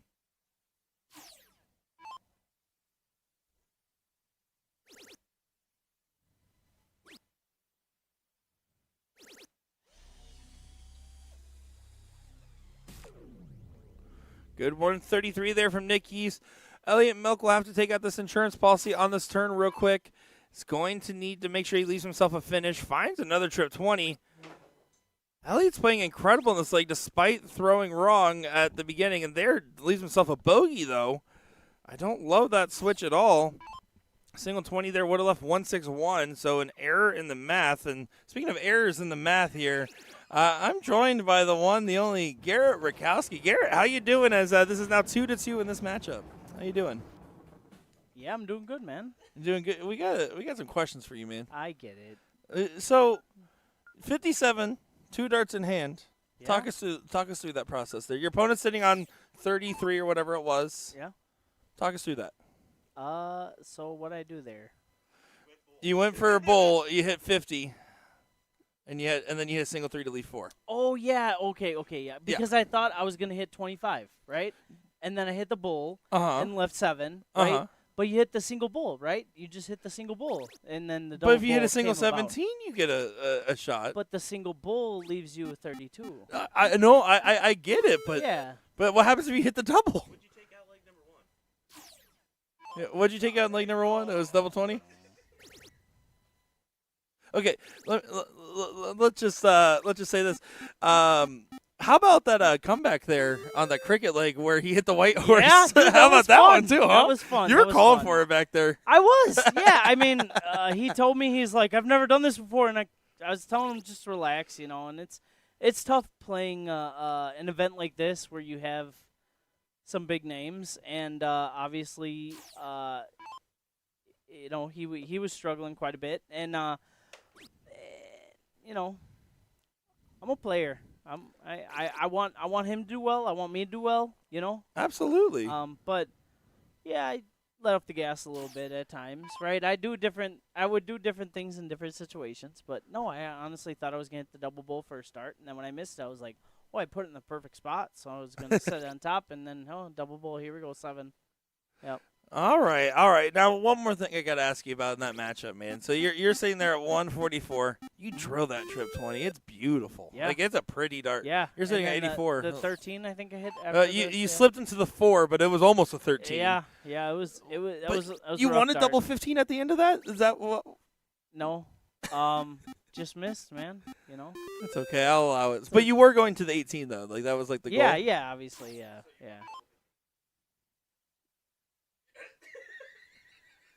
the dart was on the top of the triple. Play back the tape. And yeah, it was.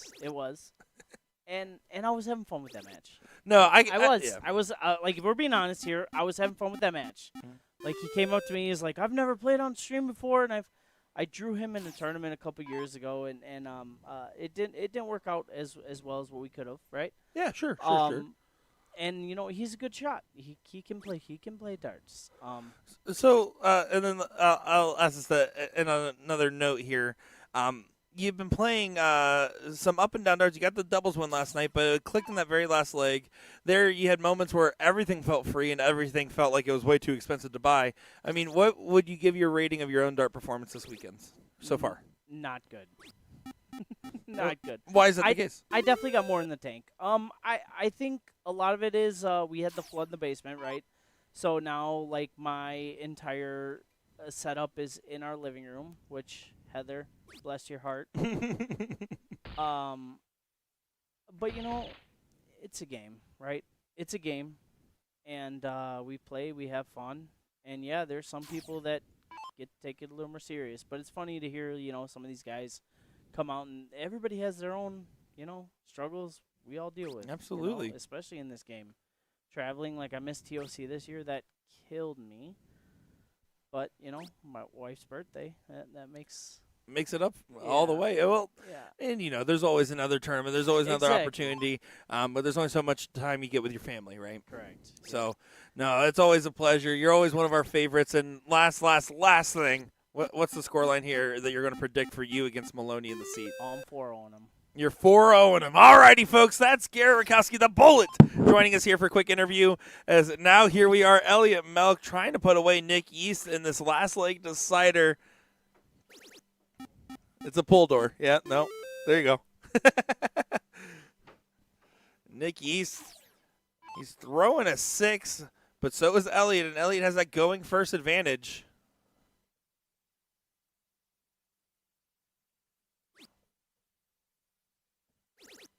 Good last start trip, but not enough to tip the scales. It should be trip 15 for 3 bulls needed. There's a trip 15, 3 bulls needed. There's the double. Bullseye. There it goes. You can see Milkman giving a little bit of a celebration there, as that will be a great win in the last leg decider. And I believe we are about to get the seat match here coming up next. So don't go far, folks. My name is Nick Teixeira, joined by Will the Thrill Stewart somewhere. And we'll be back in just a moment's time here with more coverage of the Kenosha Darts Classic. Don't go far, folks.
All right, sorry for the delay there, everybody. Just setting everything up, but we are ready for our king seat battle here as Mike Maloney takes on Garrett Rakowski in this matchup.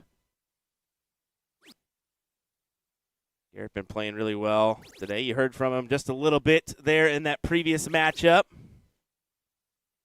Oh, sorry. Thank you. Switch that board over. I would have caught it eventually after I threw in these great names. Kudos to Jeremy Byrne running in here and telling me. How about that? That's awesome.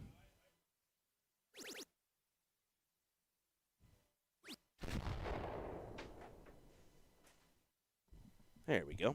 Now that we're situated. Sorry for that. At least I put the board on the right camera. Hey, brother, you know when you were like, hey, I'm going to go real quick, and all this is going on, I had to panic switch, and then I was worried about the scoreboard rather than the dartboard screen. I mean, I definitely did that the wrong way. My bad. Sorry, everybody. It happens. It's okay. You tried your best, and that's okay. Let's reset here. Hold on. Tommy clip from right here. Garrett Rakowski, Mike Maloney taking on here in the seat match, and I'm looking forward to seeing how this one play out as Rakowski trying to set up for a hole to throw. He needs to make sure to collect on this last start because Mike Maloney coming up with a 160 opportunity for a break. One thing's for sure, though. The chat's going to be on it. Oh, they're watching. As that is a big 180 there from Rakowski. Yeah, but he's not out of it yet. I mean, a big 160 could go here. Could go here. Is going to go here. Huge finish for Mike Maloney. And Garrett Rakowski called for a 4-0 jokingly on the mic. I don't see that happening right this moment here. And if it does, it's not the way he intended when he said it. Big check out there for Mike.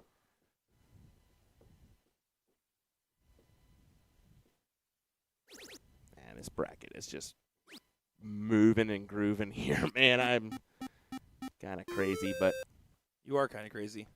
It's kind of crazy. You said I'm kind of crazy by accident. Okay, well. You are. Sure. Not as cuckoo as you, brother. Oh, no. Definitely not. Definitely not. That takes the cake right there. Garrett having a bunch of one holes once again.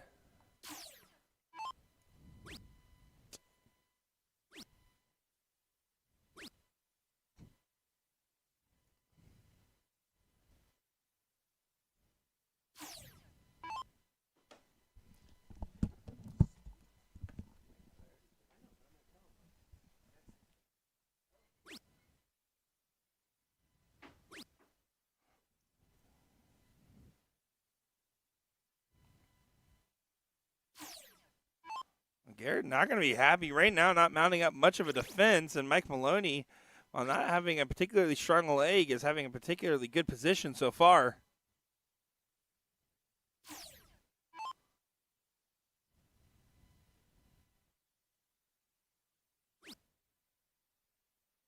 Trying to get something going on these 18s. That dart definitely helps, but needs another one, and the last one just did not quite get to its intended target. Mike Maloney should be able to tap out these 18s. It's going to take two to do so, but does do so. So it's good control so far in this leg for Mike Maloney, who's going to try his best to hold throw here.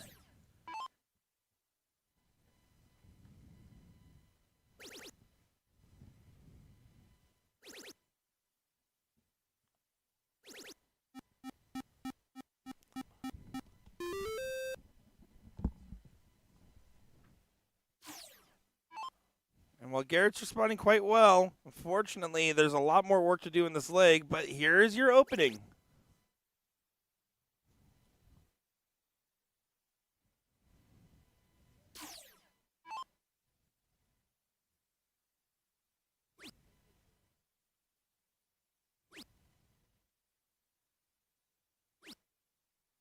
But once again, 3 holes of the wrong direction there for Garrett. It's very frustrating for him, you would have to imagine. It's been happening pretty much all weekend. But again, Mike not really giving anything either. These guys are not in their top gear. They've been struggling to slip into it. One of these guys gets into it, there's a good chance that they can just roll through the rest. We saw the first leg start off quite well.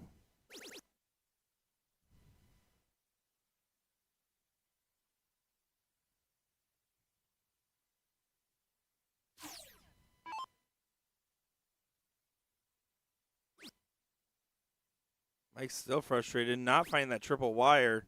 He's switching. And it's just a moment that he's trying to laugh off here. As this looks more closer to a matchup that you might see between Will Stewart and myself. Yeah, this definitely looks a lot like if it was Will and I playing each other right now. This is not the standard of which these guys expect. 3-5-7 plays 4-2-9, and Mike Maloney going to try to regain the point lead. Well, if we were playing, it would be a 4-0 Will advantage, and you would have no hair. Not this weekend, man. I'm feeling good. My darts are flying pretty good, too. That's the problem, though. I will say, like, I'm so neurotic where it's like I used to just be very consistent.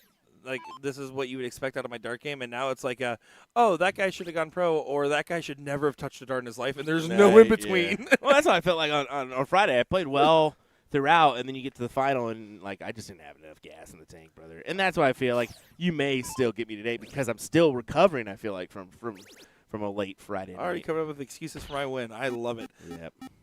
Sure. Hot sauce. We got Liz Tynan's hot sauce right here. Nope. We got to try it on camera for her before we leave. I am not doing that. Come on. I'm not going to be in pain my whole drive home. I'm just a little scared of some tiny little peppers. My whole 10-hour drive home. Just a little scared of it.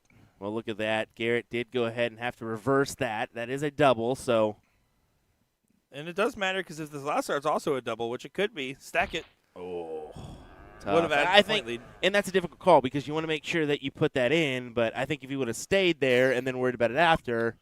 Well, but if you accidentally knock the dart out, though, then exactly. you don't get those points. Exactly. But Mike there doesn't make it a 2-0 advantage. Nope.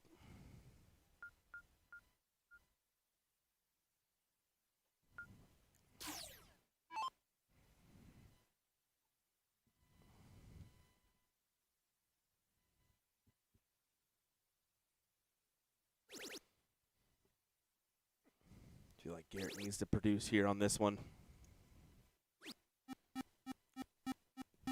Okay.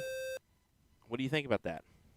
I don't mind it. He likes going for those opens. I think he needs to seek some inspiration, and he needs to find something to go. And let's be honest, it's not like Mike strong-armed any of the legs so far, except for the very first leg. So let me rephrase that. He didn't strong-arm the last leg. So going in there and trying to just get something going, that's fine with me. You're trying to find just something to get your darts inspired. So far, it's working. It's worked every time. It worked well against Matt and Garrett. It worked well in that matchup as well. Yep. I don't know if he's just having trouble staying on the same number, which is a very unique problem to have. My only thought, I would have queued in at least, another trip 20 there myself on that opener, but A-okay right now.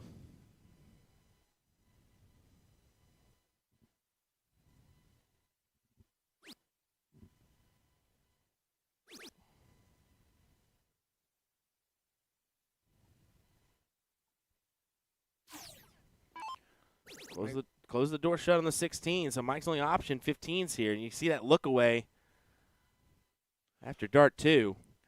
Yeah, trying to load it up, but just not going to be able to do much. Even if he did hit it, it wouldn't change the exact scenario of this matchup. Darren Knight Cannon, by the way, up 1-0 against Matt Connor.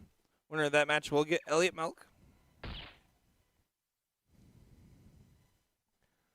Yeah, we are already in that 4th place position. Crazy.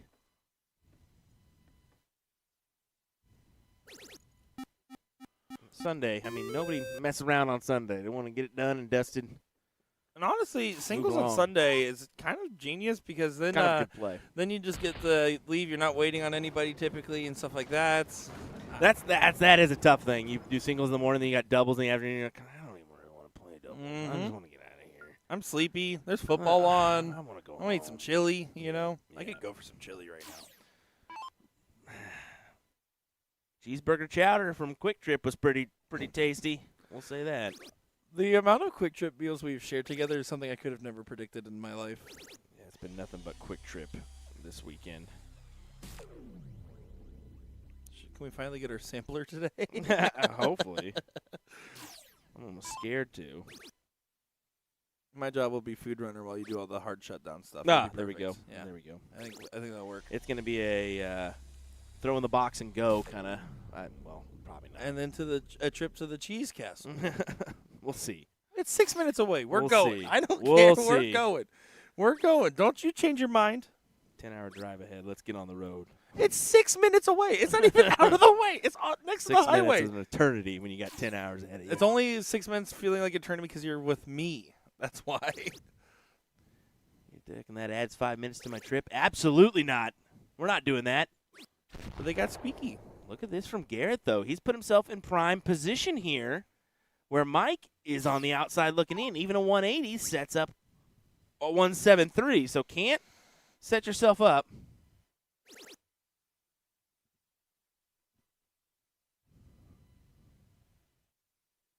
Yeah, this is a good spot for Gary. He's going to be pretty elated about it, but only if he can convert. He drops that first serve. He's pretty good about correcting. Whenever he does a drop like that, he just knows it didn't quite have enough gas and can get it right to where it needs to go. And you saw that there. Gets 100. That's the bare minimum because it leaves the 152 finish, a finish that he'll be happy because he's been loving double 16 by his single bull route we saw in 57 with 2 darts. At 3 darts, I don't hate it nearly as much. 6 from 152.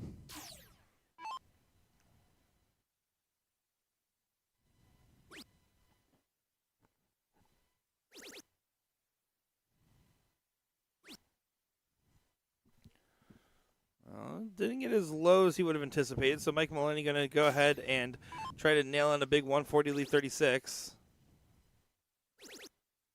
Stay there. And only a 93. But 97 should go, right? Not a guarantee, but it should go. Okay. Okay. If you Well, okay. It's pointing right at us like, how about that math right there? Well, okay. Garrett Rakowski Not is an the absolute trip, man. Not the ideal way to play He's that, but cracking it me up works. today. He's cracking me up. He said he knows we're talking about it. I really hope he just heard a subtle boo there. He must have. He made his first start nervous. Good. 92 on the open. Going to be just fine with that. A good double, good triple. That's the job. That's the goal. That's the hit.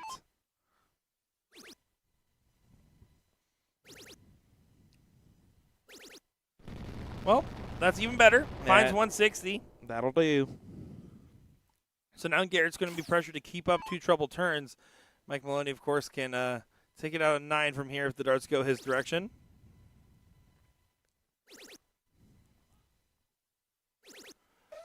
Oh, and he's getting a little fired up with it now. I love it. I like it indeed. What a play. Now you feel like Maloney has to hit the 180 here in order to get the first look. Got to keep perfect. Can't do it. Yeah, unfortunate second dart just caught the flight a little funny, it looks like. I like that little come on from Garrett. I love a little fire in the belly and playing at the darts. It's a 2-0 lead for Daryl Nycannon out there. Here he is.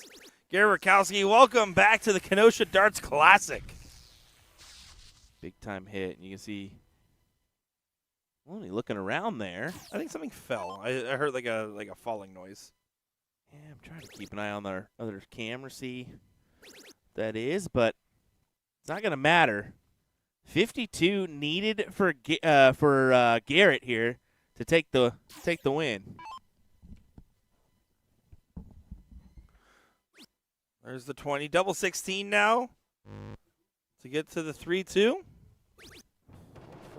Why? What? I'll take the ladder. Yeah, that works. You're asking the wrong guy. Well, thanks, guys. Thank you. Seriously, I appreciate it. Thank you, guys. Chad, if you're curious right now, the fans gifted us more hot sauce. Thanks, Liz Heinen. Thank you, guys.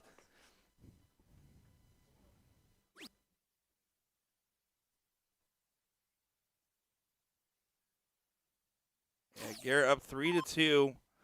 Gonna try to break through with the 4 mark open from Maloney. Sorry for the. Yeah, we were confused there for a second. We were like, what just happened?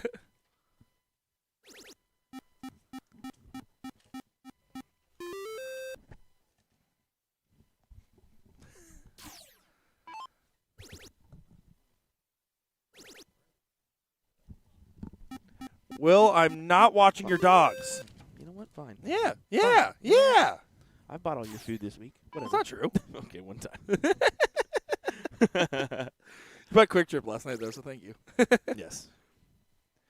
Sorry about all that commotion, folks. This is absolutely fire as Garrett hits back-to-back 9 marks. He hit near perfect in that last one leg, and ever since that fiery checkout, he has been fired up, and I think Garrett's going to try to get this done right here, right now. Yeah, and you can see, I mean, look at the just kind of downward expression from Mike here. He feels like the wind's been taken out of his sails. I think that Garrett definitely has this advantage now, and he's going to truck on ahead to a potential first or second finish here.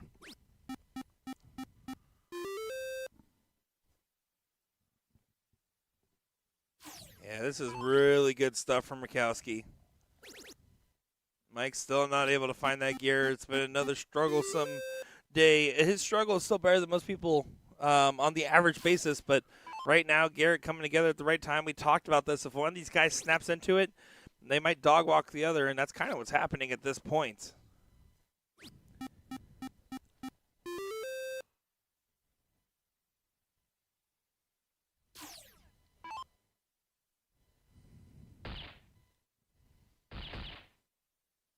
And this could be done right here. Single and 3 bowls.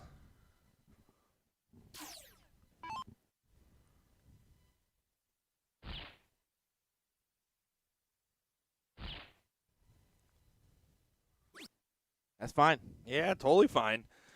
Well, it forces Mike to stay on the Bulls here. Needs 5. Yeah, I mean. So he has to add a dart. It's the only way he gets out of this. And won't do so, and that will be the match here. Garrett Rakowski, 6.2 going into this last dart, and a great inspired performance there in the second half. That will do. That certainly will. Great performance from Garrett Rakowski as he gets it done here. And we're going to advance on into our 4th place match. Daryl Nycannon takes on Elliott Milk. That's it, folks. Mike Maloney, Garrett Rakowski, Daryl Nycannon, and Elliott Milk. We'll be right back with this matchup in just a moment.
Time for the 4th place match here at the Kenosha Darts Classic.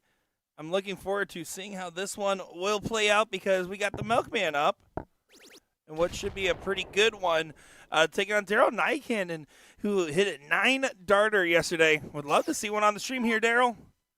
Would absolutely love to see one. I make sure joined by Will Stewart in the comms booth, and this should be a good one as Daryl's going to try to go ahead and set up a finish here. Finds the trip 20. Finds another one. Good 180 there from Nycandon, firing away and looking strong to hold his throw in this very first leg here. Man, oh man, I'd love to see it from Daryl. Starting off with some heat here, huh? Absolutely. In fuego, my friend. I mean, just looking at this right now, 81, 57 for 24.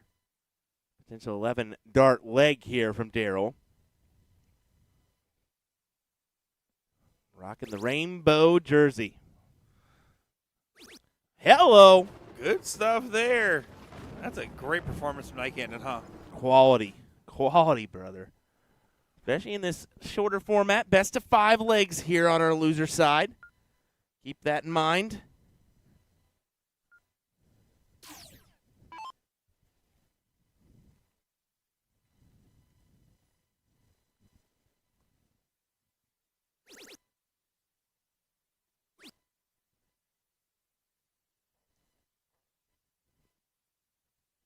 Only a 4 for Elliott. I think you need a little bit more there. Just a little bit, you would have to think.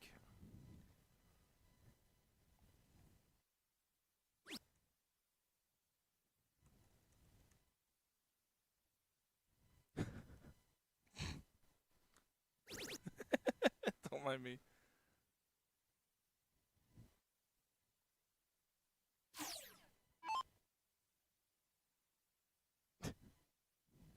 Don't mind me.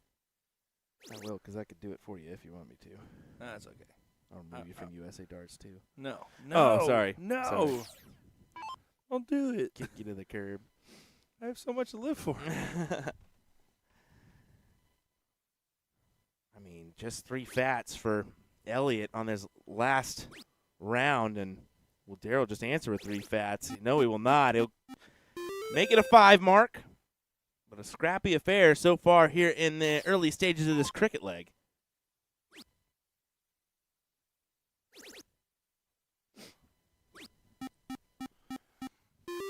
Yeah, it's a good battle back and forth early on, but Daryl has a prime opportunity to try to break. He's eligible for a 9-mark round here. 19-19 for 20. Yeah.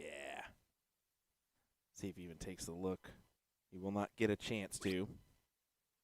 Needed dart 2 to go as well. Yeah, that was the bare minimum. Just adds a dart to Elliott's throw by getting the point lead back.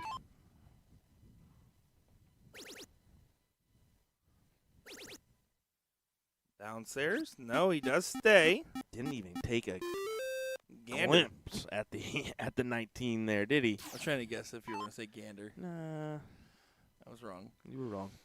I'm usually wrong. Should have said deal just to throw you off. I don't know why I laughed like Seth Rogen there. Don't know where that happens. That was just.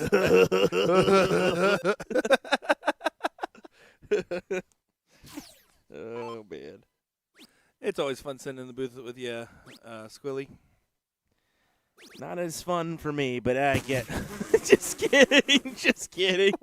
Couldn't resist that. That's amazing. All right. It's been a good run, folks. Well, see you later. I'm going the way of USA Darts downhill. Go ahead and pull up the D3 bracket because we may be in a final there. We are. Look at this. In a final on the Division 3 side. Julie Hernandez taking on Ange Hartman. How about Love that? to see it. Is that a female-female battle there? What board is that on? It's a dart player battle on board 15. All right, that is just outside of the our area that we could.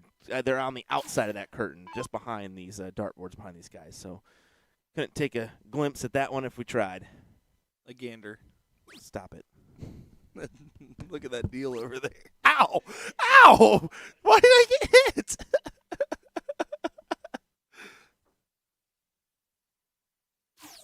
Elliott should be able to get control. Grab the 18s here.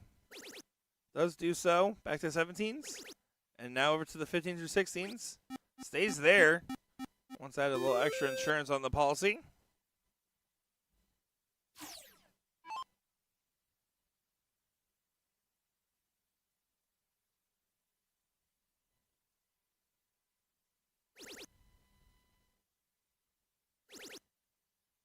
Oh, look at this, though. A good 3 in the bed from Nycan. He keeps him in the leg. It's a big shot. I love every bit of that.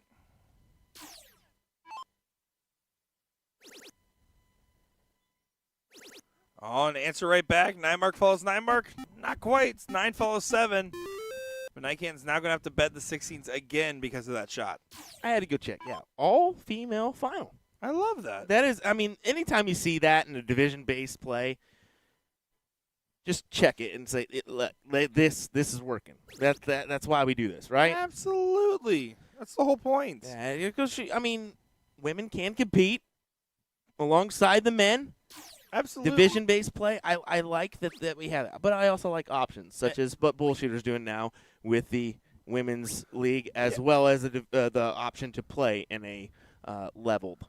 Well, an average is an average at the end of the day, but you're right. There's absolutely a desire to play in a field where it's only pros, maybe, or a field where it's only women, or a field where it's only this. Yep. So to have the options is always nice, but I think that this tournament does a good job of providing a good mix of what people want to do as far as formats, different event types, and honestly, I like the scheduling in general. Yeah, and they're going to make some adjustments, I think, years moving forward. I think that they weren't quite happy with the timing on certain things, and you always need to do that. Whether things go extremely well or maybe not the best, you need to take notes and change those when you can.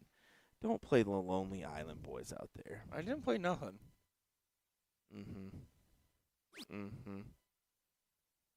So I'm on a boat. Yeah, exactly. That's what the fans wanted. If you're ever curious why a certain terrible song is on the jukebox at an event, just go to Nick and say, did you do that? Most likely he'll tell you yes. Look at this from Elliott Milk, though. Woo-hoo-hoo. Trying to get a leg on the board. This has gone, it was a strugglesome start, but since has gotten a little tasty here. 5-6-4, 5-3-0. Yeah, good battle between these two guys here.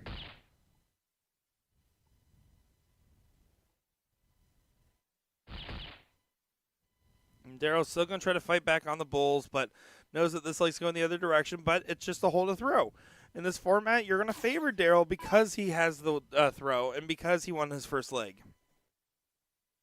Well, hold on. All right, there it is. Thanks for making it dramatic, Elliot, as he keeps the wrist up in the air. A little limp wrist. That's the basketball follow-through right there. Because he's a straight baller, right? Shot caller. 20-inch blades on the Baller. baller. That's a short bit of karaoke brought to you by Midwest Novelty. Get your Touch Tunes machine now from Midwest Novelty Amusements. The best.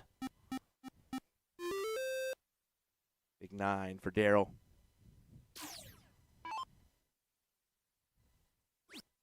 Oh, okay. That's an Amy's Wish jersey there. I thought it looked familiar for Daryl. Love seeing that. Absolutely love seeing that. Big shout out to Amy's Wish. And the Kirshner family / Olsen family. Missing them this weekend. I know they participated last year, but family events kind of arise.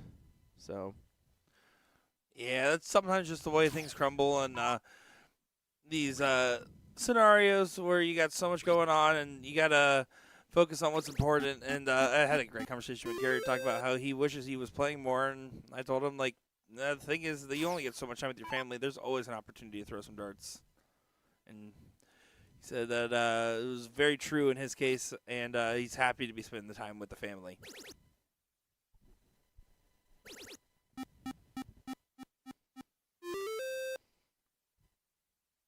great quality 7, and even Elliott acknowledges this performance in this leg from Daryl.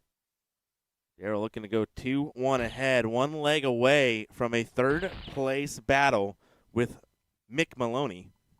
Mick Maloney's Troy here? With Macaroni.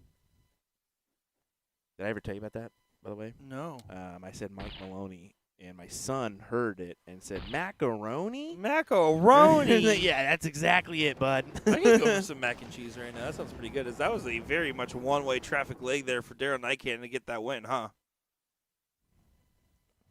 That certainly was. Great effort there. Mike Maloney, Mick Maloney, Macaroni, whatever you want to He say. do be smelling like bologna. You ever had smoked bologna? Yeah, it's awesome. I was about to say, yeah. I love doing that. Look again. Again, Elliott starts off on the triple segment and doesn't realize it until the third dart. Granted, he gets in, but a lapse of judgment, and that could cost him here against Darrell, who starts off with a double. Yeah, Wow. Good Shanghai Open. Darrell clearly in the mood to punish. You can't do that. Can't give away 2 darts like that. Now you have to go perfect the rest of the way. Yeah, because now the throw's been grabbed. So now Darrell knows just stay consistent, find 1 trouble and 2 good singles around, 2 trouble visits when you can, convert where it matters.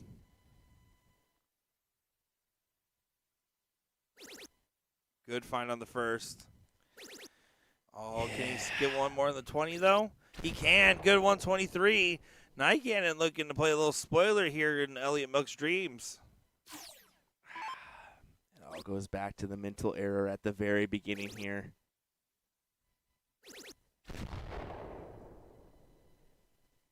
I think that's going to cost him the first look. If Darrell just hits a fat ton here, he leaves himself at 158. Let's see if he can do that. Give himself the first opportunity at a checkout. Important moment. Big moment. Big plays. Good 140. Way better look than the 158. He's going to be happy with that. Mm-hmm.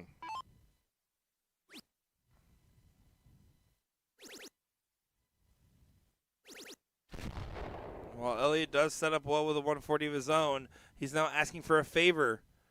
If Elliott didn't waste that first dart, it would be at 36 right now.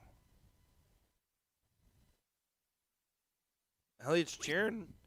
He's calling for it. Well, that dart makes it very, very, very hard.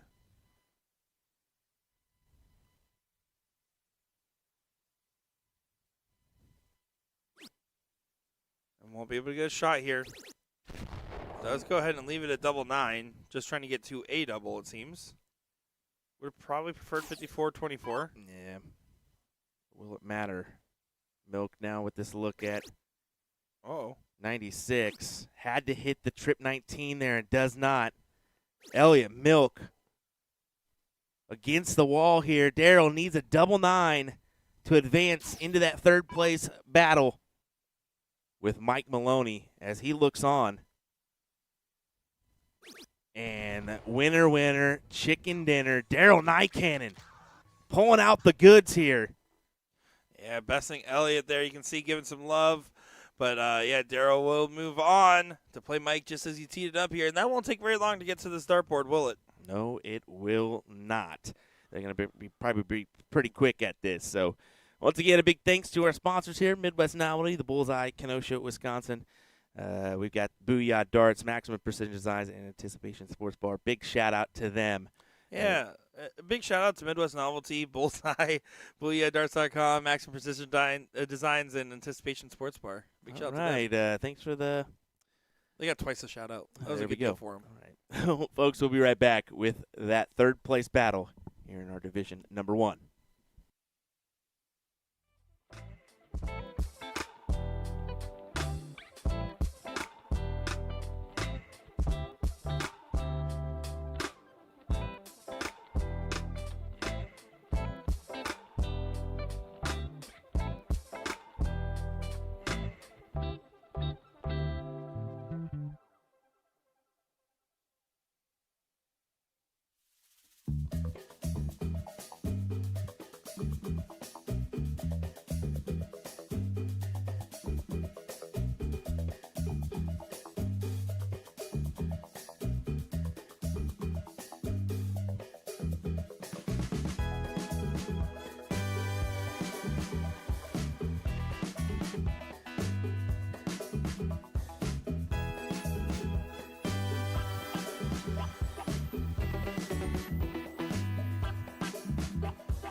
We said they would waste no time. Not even a practice start thrown there as we are ready to rock and roll here in Kenosha in our third place matchup. Mike Maloney takes on Daryl Nycannon to start us off. William Stewart, Nick DeShera here on the call. Thanks for joining us this weekend, folks.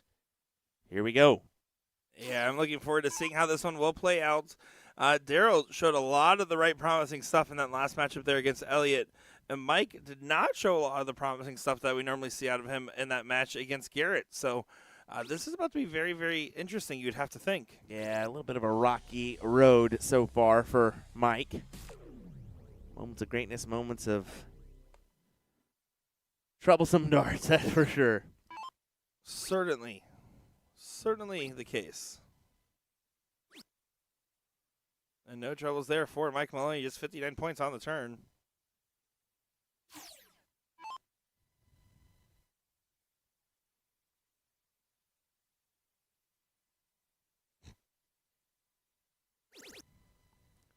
Now Daryl wasting no time finding the 20s once again, already having a good performance in that last matchup.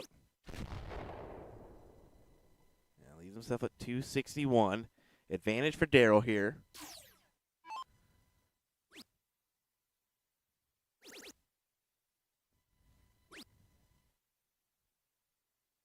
And Maloney, a one trouble turn. So now Daryl has an opportunity early on to break throw.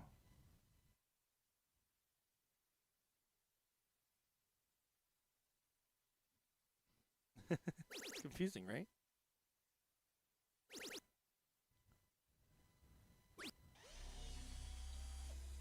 And a solid 140 there from Nycan, better than leaving the 161. He's at 121.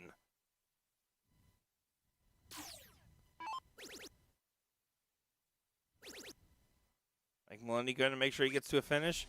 It will be at a 157, needed to hit that 140 to get there, so a good shot right back. But 121 now for Nycannon.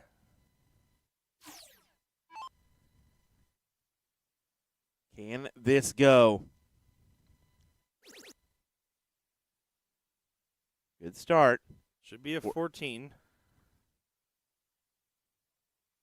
Get the triple even better. Oh, Oh, okay. he stayed down. I don't love that because you're giving Mike an opportunity now. Does tee up 32. Still a good position, don't get me wrong.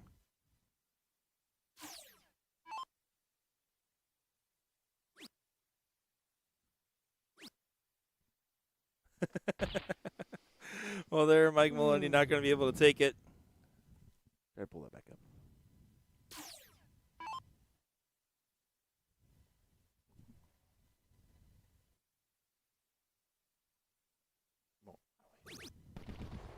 And there you go. Nycan takes a 1-0 lead. Big start. Big start for Daryl.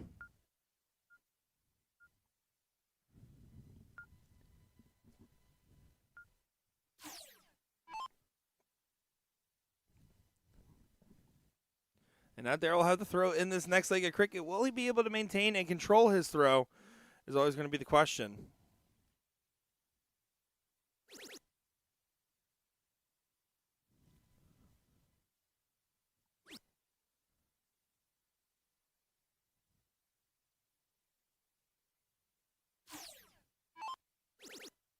That's okay. Good shot there from Mike Maloney. Answers with a 9 early on to try to say, hey, I'm not trying to roll over here by any means. Nah, definitely not. Excellent darts there. And big leg for Daryl to try to win.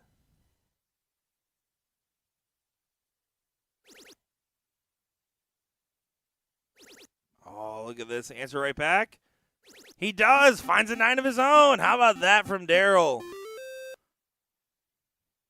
To be able to do what he's doing on the dartboard, considering the life and circumstances of everything else going on, is nothing short of impressive of already a talented dart player. Just getting over hurdle after hurdle. You love to see it.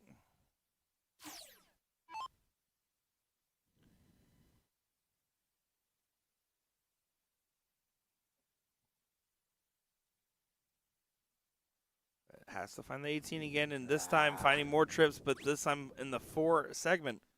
Ouch. Ouch is right, as now Mike Maloney can go ahead and regain control. He's looking up. No, he's not. Now he is, but there only grabs a 1 mark. This is shenanigans once again. A little bit. Daryl can sway this with 2 darts, really. We would like to. Trip 18, trip 17, but he'll stay for more. There you go. And almost converts on another big 9-mark swing like that. But left the 9 mark available for Mike Maloney to answer right back. Good first. Good second. Here's the look. Does find it, and Mike's so frustrated because he's like, why am I doing this the hard way so consistently? Difficult. But he's doing it right. I mean, 5-2-5 plays 6-2-5 here.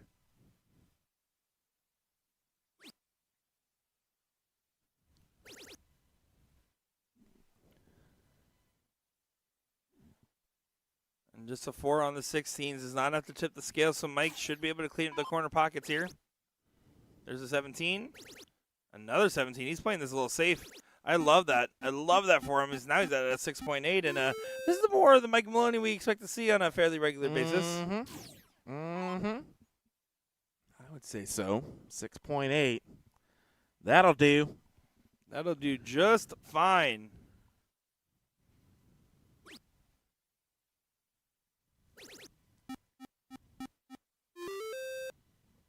Do you want to shout out Julie Hernandez, who is your Division III singles winner, winning Awesome. 2 straight in that final? That's excellent. Got the 5th, 6 matches going on right now in Division II. The seat match yet to take place. That will be between Michael Van de Cotti and David Salazar. And, of course, winner of this will go on to play Garrett Rakowski in the finals. Wow. The fact that it's only 2 o'clock, too, is Pretty crazy. pretty good. Pretty good. I think we should just go ahead and run a best of 37 between you and I. Okay. I'd do it, too. 37. I'm kidding.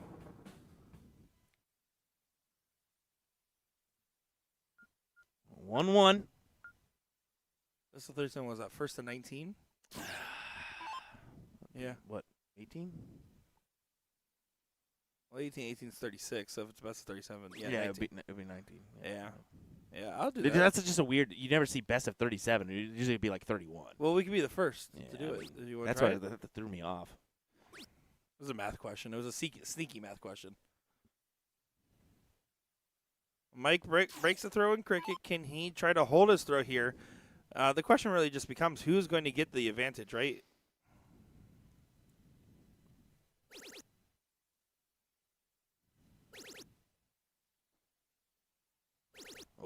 Oh, Daryl Night Cannon. It's the cannon going off.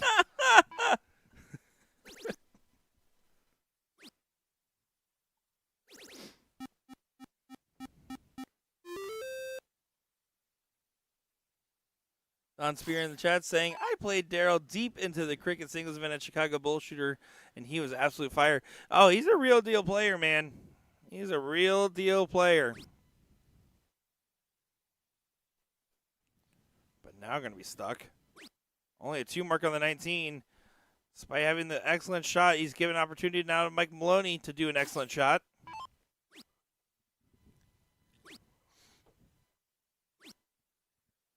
Took his opportunity to try to close down those 19s. You see Garrett warming up in the background there playing some Bermuda Triangle.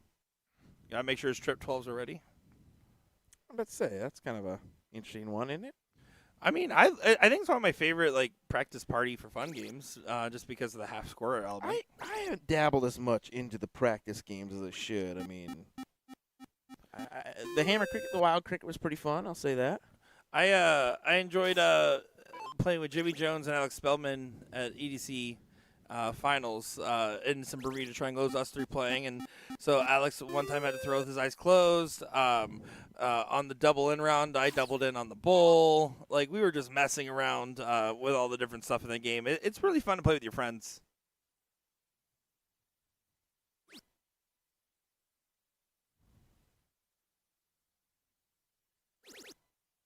Good last find on the 19 for Nycannon.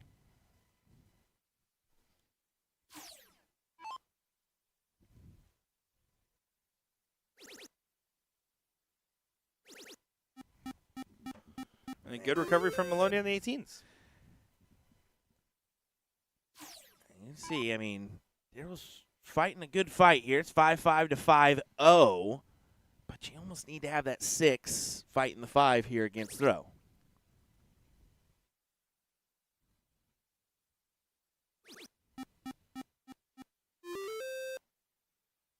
Yeah, good 5-mark find. See Renee living on every dart back there. She's fired up. Good last for Mike Maloney. Look at her. I mean, she is going through it. watch the reaction she gives here. Good or bad. Needs to move over. Mike, stop blocking her reaction. We're looking at her. Mike! Mike Wazowski'd it.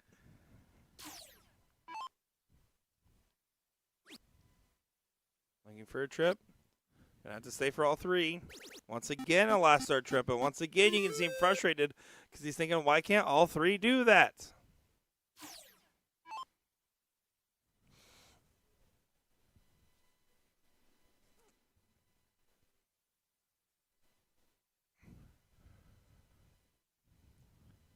Bumblebees are finding the neighbors here in this round, but does collect with the last.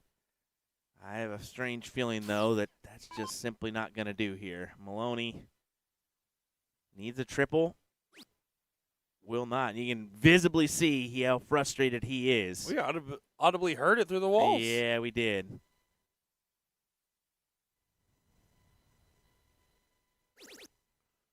Third dart once again is being good on the third dart merchant mentality he seems to be having.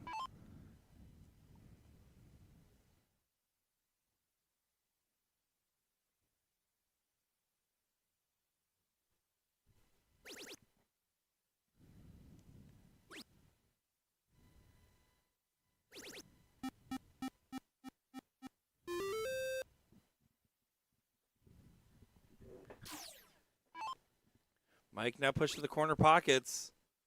Does not want his throw broken here because Daryl has to start in 0-1. He is absolutely hating this right now, the way his darts are landing.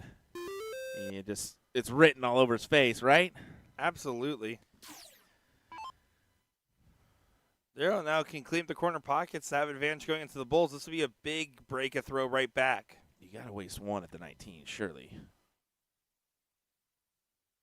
Oh, no. Oh, no. Oh, my. Ay, Dios mío. ¿Dónde está la 19? No mi casa, no mi casa. You yesterday.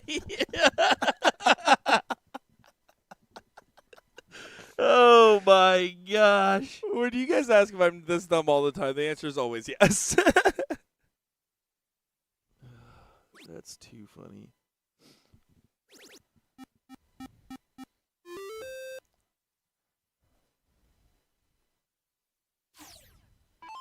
Well,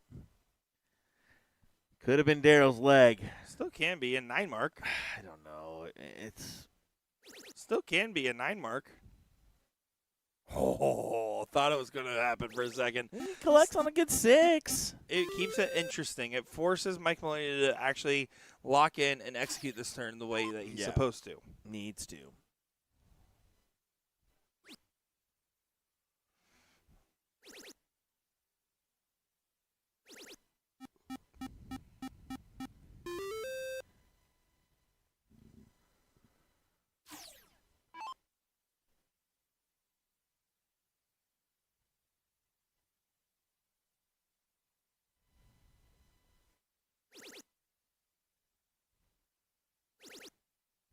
Nycannon still firing away. This time does find the 9 on the 15s and the 3 in the bed.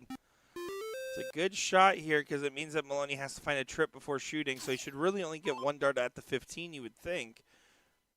He needs to find a trip on dart 1 or 2. 2 singles would also get him the shot, but it would keep it really close. Here's the swing.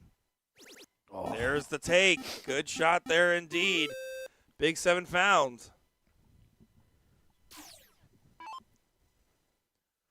Nycannon now, 36 points. Difference, 2 bulls and a trip 16, or 5 bulls should be the shot. Saves for 3. Mike Maloney to clean up this leg. No shenanigans, but his bulls have been questionable, Will. A little bit. Should be able to clean it up, though. Smart dart. Just going to go ahead and play some math. And he misses good. He practices fallouts. He practices the fallouts, huh? That's what I've been telling everybody to do. So it's 4 bulls now needed for a shot the 16s.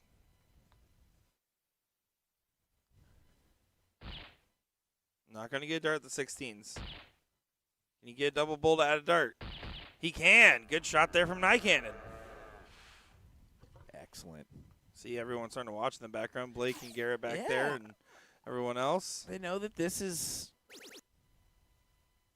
a little difficult for Maloney. Although he's kind of got himself in a good position, this isn't over. It's the exact same position as it was the last shot, by the way, except Maloney grabbed a bull. So it's not double-double for Tripp once again.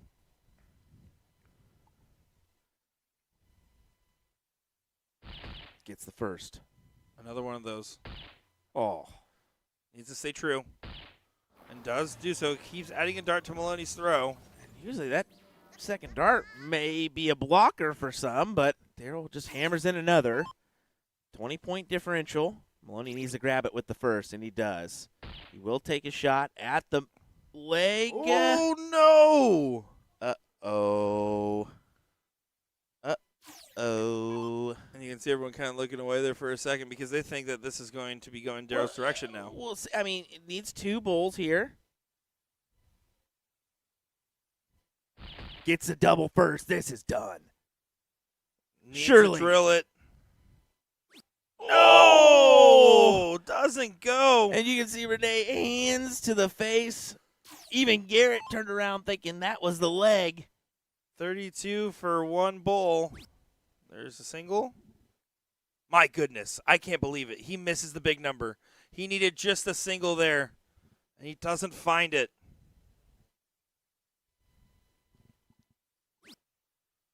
Now it's just 1 bull and 2 16s. This is shenanigans. I keep using that word today, my goodness. but that's the only way I can describe what we've been seeing. Evil shenanigans. 3 fats to take the leg, and yeah, come on, Darryl. Come on, Darryl. Big single. Oop. Yep, he tried to catch that dart too. 2-1. And he gets the throw in 0-1 here first. Well, this is a massive, massive moment. Mike Maloney absolutely kicking himself, and Darryl thinking, man, my bulls are feeling pretty good right now. His bulls were electric. Got a double, and his double bull is so good, you should start there. Look at Renee. She just gets up and moves. She's all jacked up on Mountain Dew back there. Well, that dart got caught up in the first. Just a little bit. Good correction, though. Does the job. Gets the double. Gets a big trip.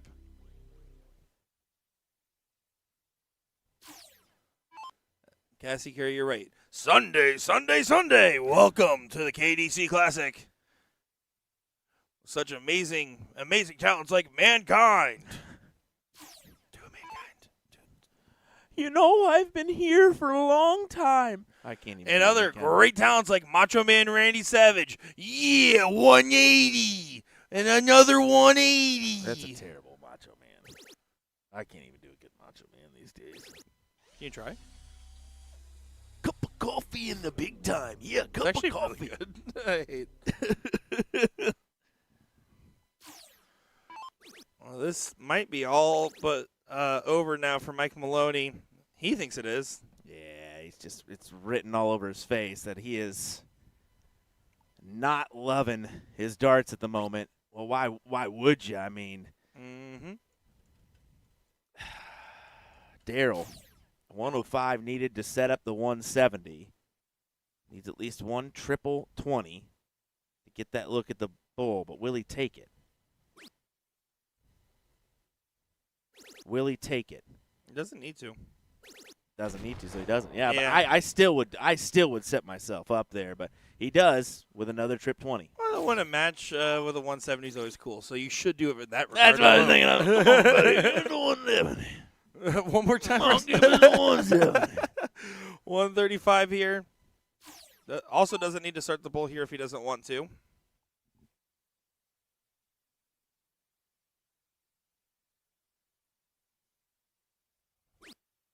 Yeah, it goes down 76. He could stay there for 95 if he Yeah. wanted to.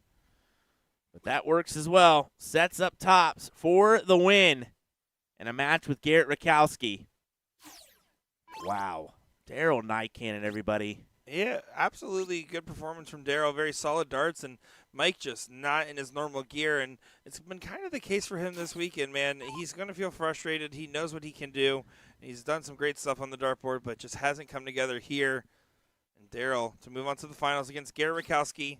Double 10 is now needed.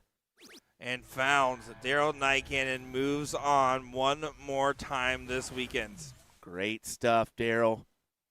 As we have a finals, ladies and gentlemen, Garrett Rakowski will take on Daryl Nycannon next. Don't go anywhere.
And now it is time for our final match in Division 1, our final match here at the Kenosha Darts Classic, I believe.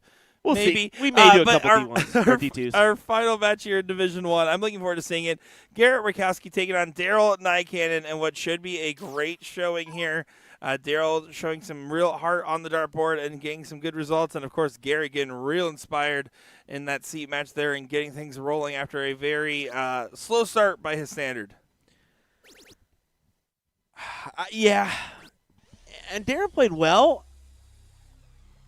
I don't think Mike gave him a lot back at him, but hey, Daryl has certainly earned his right to be in this final against Garrett. Should be a good back and forth. And, I'm curious to see how this one will play out. If Garrett stays in that high gear he was in, he's going to be in a pretty safe position with the seat.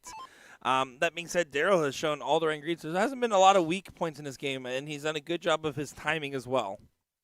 I agree. Quick statement, we did jump up to that best of 7. Just a reminder on that one, as we did have the winner side and loser side format. So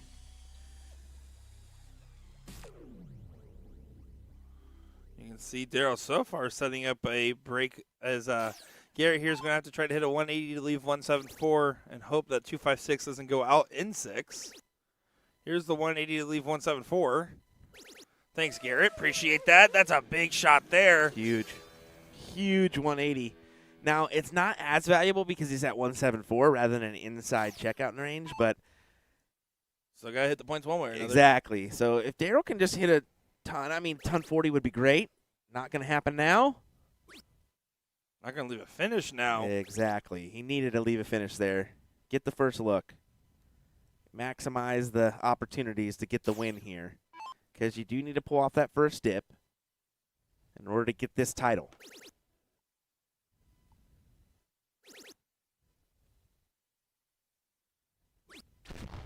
And it's fully set up by Garrett. Surprised he didn't go double bull on that last leave 4 with his shenanigans on the full setup of 2 darts.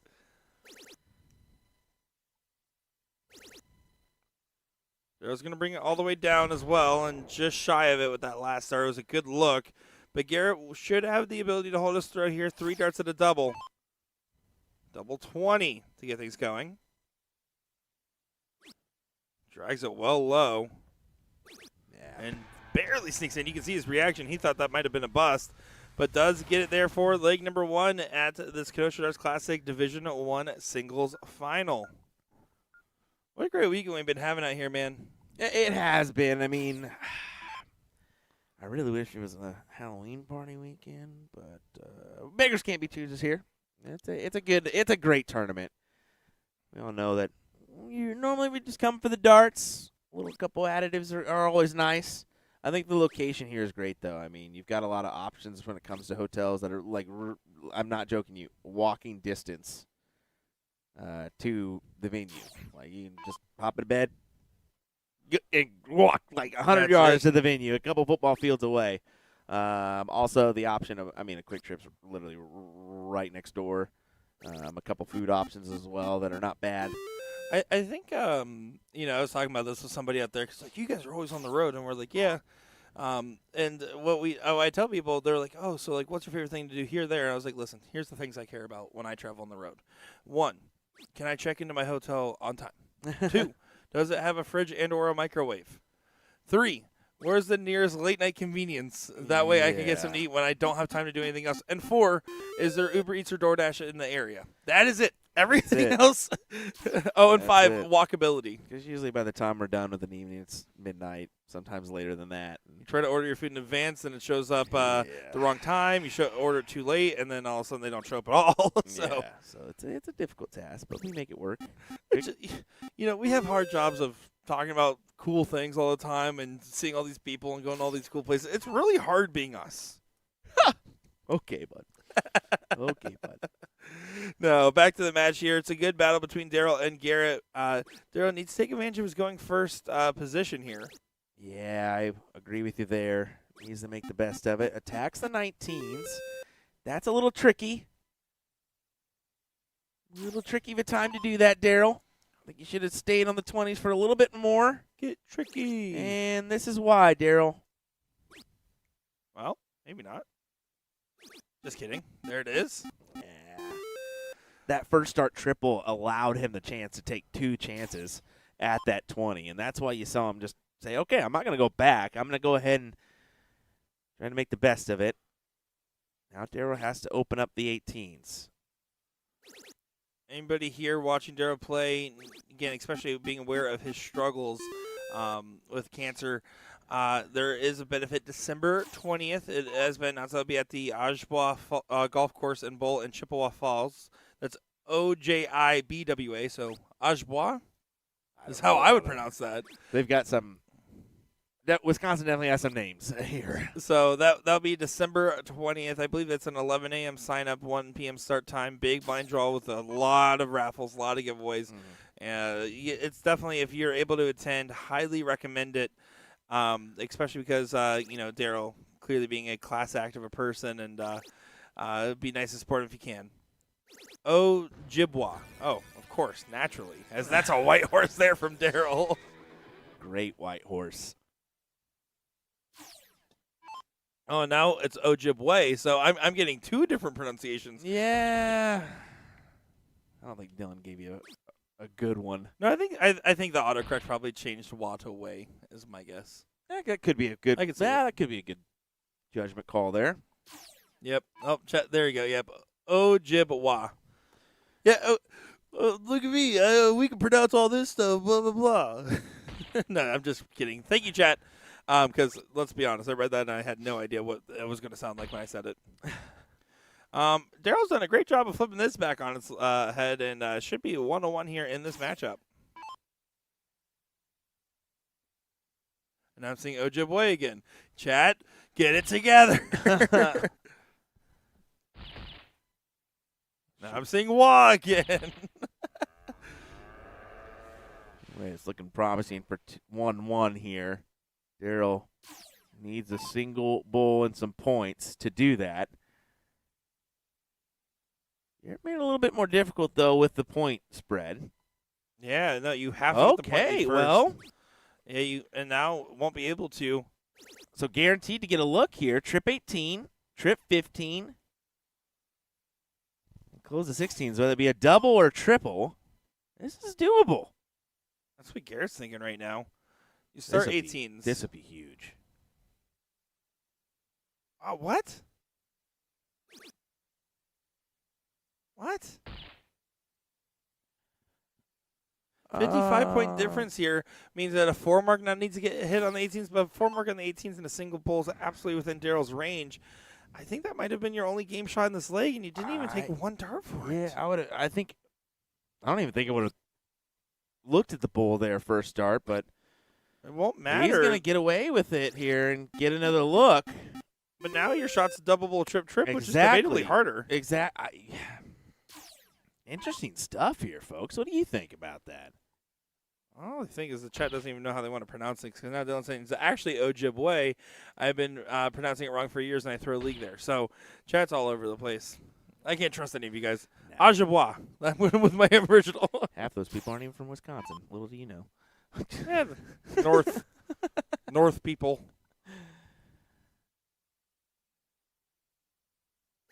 Well, I think Garrett had the opportunity, and he didn't even try it. Yeah, interesting stuff here for 1-1. Yeah, it works out one way or another. If you're one of the many Daryl fans out there in the Daryl Army, you're thinking, all right, take that. Yeah, oh, yeah, for sure. 1-1. What's crazy is with the Daryl Army, I mean, they all got cannons. That's it. That's a scary army. Oh, it's back to Garrett to throw first here. Does manage a 4.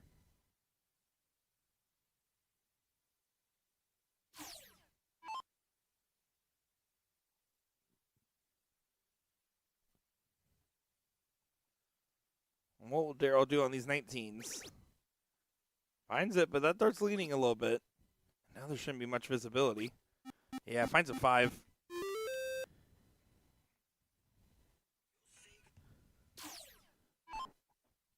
Will, get off your phone. Coffee. No, Cup that was of definitely not coffee. me. Oh, beautiful. Beautiful turn there for Garrett Rakowski. Go ahead and force Daryl to that 18 again. Crystal in the chat says, Dylan, I'm sure it depends on what area you're from. Either way, it's not how Nick pronounces it. Well, don't rally against me, as Dylan also says, you and Will need to pronounce the Wisconsin city name. I think what we should do is take people that are not from Wisconsin and give them a Wisconsin city name and a Harry Potter spell and ask them which is which. Great turn. White horse for Garrett. Yeah, the bull hitters did that to me with some Welsh town names. And there was You'd probably be pretty good at that, I don't know, until they gave me the 57-syllable town name that was like, I could probably get what the heck is that? It's just a chanting. It's just a spell. I say I do have, I can't say I have the advantage on you. I know a decent amount of the tough ones from Wisconsin, though. I You absolutely do. Yeah. It's the only pronunciation category. Oconomowoc, is it Waukesha? Waukesha? Well, maybe you don't have me in this. I can't remember the spelling for it. Yeah, is it Kesha?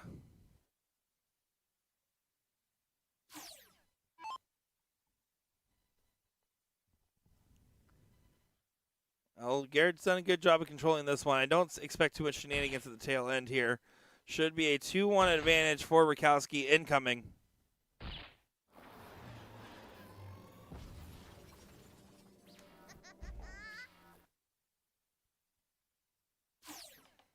Yep. 2 and then some points to do it. There's the trip 20. Now back to the bull. One more of those. And does do so. Garrett Rakowski holds his throw, and now we're back into the 0-1. We'll see how this works out one way or another, but I'm sure Garrett's going to throw some funky matches to see if we're paying attention.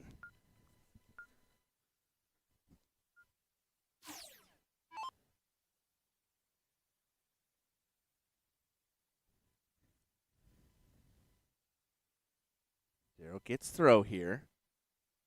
Have to double in off the start. Have to get in off the start, and Daryl does not get in. Waukesha. Waukesha. Yep. I say I have to see the pronunciation. I can't just think of it off the top of my head. I get it. Garrett wasting no time. Finds the 7-7, which will work just fine for this case scenario because he's already gotten the throw. And he wants more. He wants to really foot on the gas. But, I mean, you have an early advantage now against the darts. And if Garrett wins this leg, I think he wins the match because you get to start the next one. Exactly. It's massive, right? Like, I think getting your throw broken in cricket way less important in this format. Still matters. Absolutely matters. It's now 4, 5, and 6 missed darts now at the double. Daryl Nycannon might be running out of cannon fodder. Okay. That's not even my worst one. It's still not up there with the greatest calls of all time. Of my own repertoire or in general? Because in general, I've not got anything close. Alabama's going to win the football game. It's a Minneapolis miracle. Like you're way off. I'm way not off. a miracle in the Meadowlands. Like, I'm not on any of those. I get it. No. And Ocasio to deep left field. Well, Daryl does find his in. Admittedly, Garrett's not too far out of reach. And that's a good mentionable here. Garrett didn't really do the damage that he wanted to do those last 2 rounds. So Daryl still has an opportunity to make this 2-2. I will say we need to plan on the air show in Oshkosh. Have you heard of that? The biggest air show in the world happens in Oshkosh, Wisconsin. Like, all your big planes come. Okay, like Doc from where I live, the B-29, one of the only 2 flying B-29s in the world. It always goes to Oshkosh. Family trip? Oh, yeah. I mean, a lot of pilots will land their plane in Oshkosh tent for the weekend and watch the air I'm show. down. Let's go. It'd be a fun time. Let's go, dude. Boys trip. Oh, Garrett trying to set up. Needs to find trip on this last start for a 1-5-2 leave. And doesn't get it, so Darryl can regain control of his throw or at least get the first look at a finish. Looking at 99 here for the 164.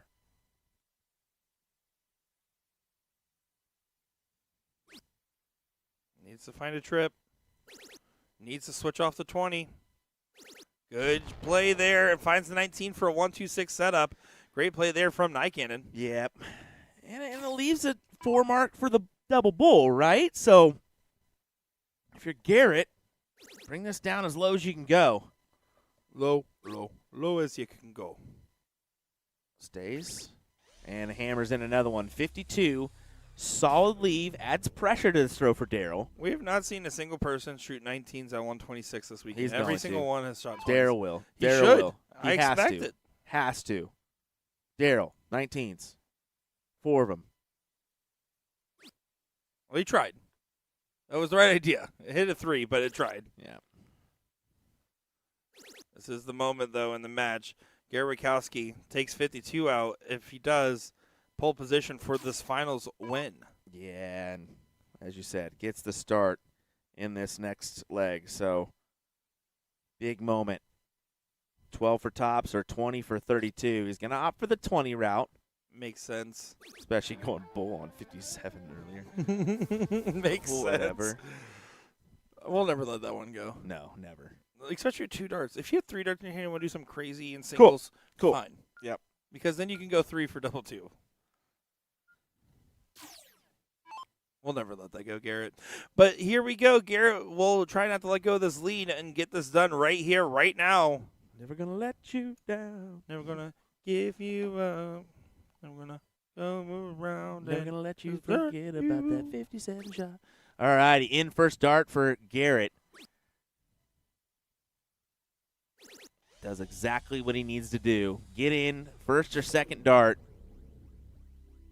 And put Darryl under pressure already. If he's not, he's probably already feeling the pressure here, 3-1 down. You know you can't afford to give a leg.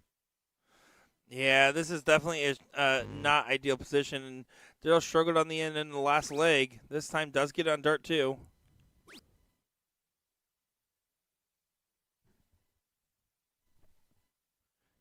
So next, more than likely, we'll begin that third place match of Division 2 and then the finals. So a couple little bonus matches as Division 3 is already completed. I might as well, I think, at that point. Is they're having a laugh about something back there?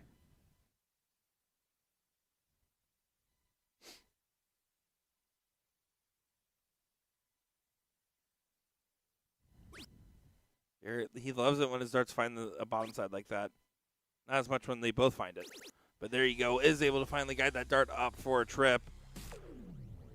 Significant difference between these two. It's perfect play or bust here for Darryl.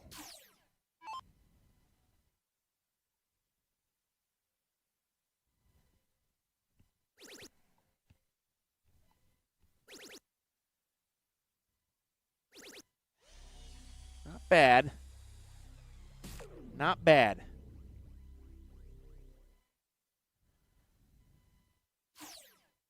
Yeah, it's a solid visit.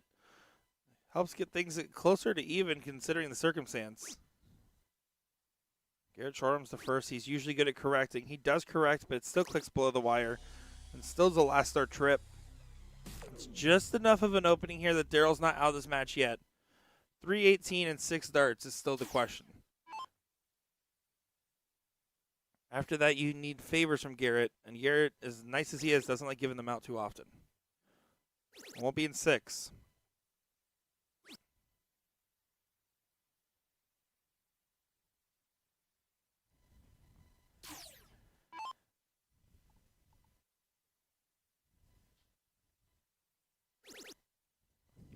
See, Renee is tried to ease the tension by starting to crochet. Did you see that? Honestly, I don't blame her. It's pretty fun. It's honestly not a bad hobby. Never done that. I've never done it, but like my roommate does it, and like I'm like, man, that looks kind of like relaxing. There's no screens. I have everything I do in my life has a screen. That's Nick's future wife, a.k.a. But anyway, 52 now for Garrett Rakowski. Single 20 for double 16. Well, I can't believe you're having a third kid, and I get to announce it live here on air. Nope. No, absolutely not. 20 for 32. Garrett to take the title and does it like that. What a call to end it. Garrett Rakowski, what a performance throughout the day to get this job done, man. Yeah, no, it's some great stuff there. Garrett brought it together when he needs to. And what about Daryl? Playing with some real heart on the board. And, again, December 20th in Onomatopoeia Falls. Where are we talking about? Chippewa Falls with Ojibwe at the golf course and bowl. So make sure to go support out there. Onomatopoeia, get out of here. As we got Division II third-place match coming up here. They're finishing up that king seat right now. And then we'll get that third place in finals. Nick DeShera, Will Stewart. Well, I'm about to be the ghost of Will Stewart here. I'm about to say some words here. We'll be back in just a moment's time.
All righty, how about a D2 battle for the third place position? Here we go, folks. Sarah Sass taking on David Salazar here in this one. A little bit different format, straight in, Fat Bull.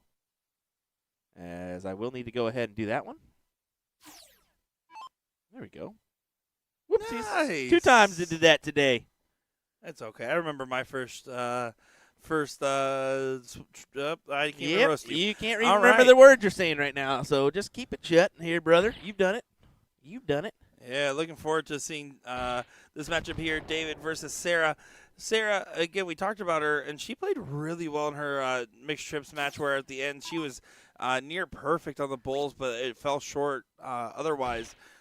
She is a talented player, and I'm curious to see what David will bring up against her in this matchup. Just a best of 5? Yeah, I would say. I think I put best of 3 in there. I think I forgot about it. It is best of 5 on both sides here in this one. And it's 5-1 open and master out.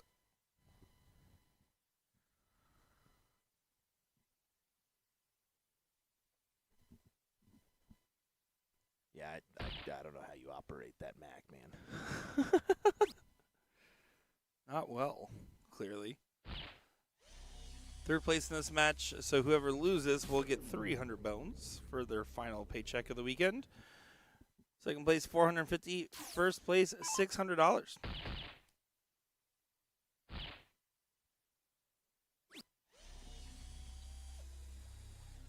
Pretty solid. Pretty solid.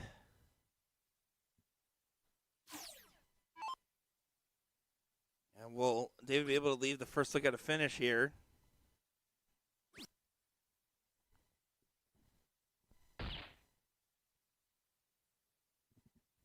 Not going to happen. So Sarah has an opportunity.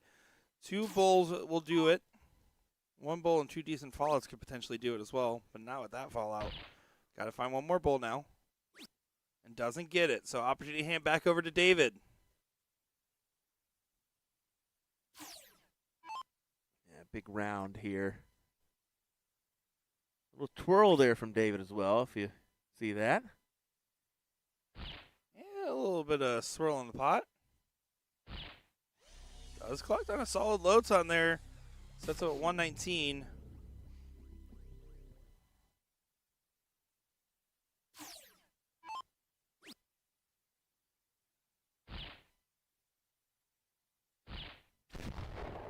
Good low ton find to answer right back, sitting at 79 if the opportunity arises.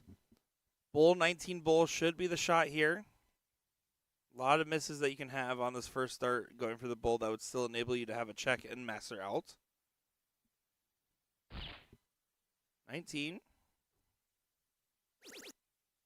Double six is fine. That's fine, yeah. Yeah, I'm okay with that. Going inside's the only risk here. But pins it, so good shot there from David Salazar. That's a 1-0 lead, and Sarah was a little frustrated that the throw got broken, I would have to imagine, but overall was absolutely in the mix, so we're going to see what happens here in the cricket leg going against the darts. Or is it should be alternate, right? Mm-hmm. Sarah had to start in the previous league. Yeah, there you go. Yep, Sarah correcting that. And now they're going to have to skip the turn or reset real quick, so probably just punch the button here. Probably just, yeah, there you go. That works. He iced himself on the kick, so it's fine, right? I think it's a different. I mean, tournament directors did say that. We'll see how the lower divisions handled the alternate start. Mhm. Kind of not necessarily used to that style, right? Certainly not. And there's extra idiosyncrasies that go into the matches when you have something like that. But with that being said, it's very easy to get caught up in all that, and it's better to just not focus on it too much and just play the game, play the board as it is. Good 5 there from Sarah to respond right back.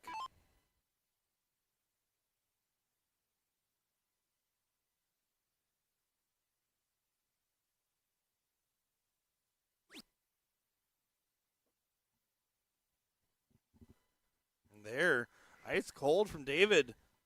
Not happy, not finding the 18s.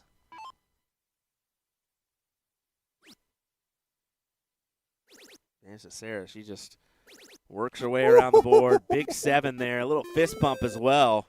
Normally, I would say contest the X, but it doesn't matter if you're hitting like that because now you have a 3-house and point advantage. It's a good shot.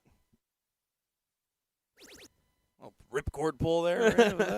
Right? Lawnmower action. I was thinking chainsaw. That works. Good 7 mark from David, gets back into the mix. Sarah, focus on regaining the point lead. Don't get too fancy with it now. Staying on the 19s. Might prefer the bottom of the board. And a good last start trip.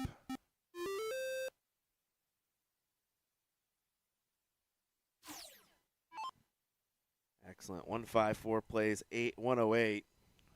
Yeah, if you're in the scenarios, if you're David in the scenario, the thing you should be doing is focusing on getting a solid point lead here, especially in a Division II level. Get the solid point lead, hope that you get to approach the board, and then start chipping away at numbers. Don't go back and forth, not hopping and skipping. That's what you should be focusing on the most. Sarah now gets a clean look at the 18s and drills it in 1. Finds the 15 and nails a white horse, and look at her go. She is fired up. That is a big shot there from Sarah Sass. All sass and gas.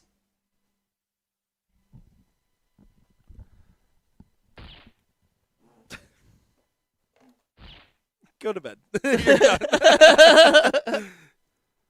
I was waiting for you to do it. I was waiting for you to just follow it up, my guy. You would be the one to do it. Great shots. 5.8 is fantastic there from Sarah. Disgusting. It's disgusting. Oh, stop it. Stop it, Nick. What'd I do?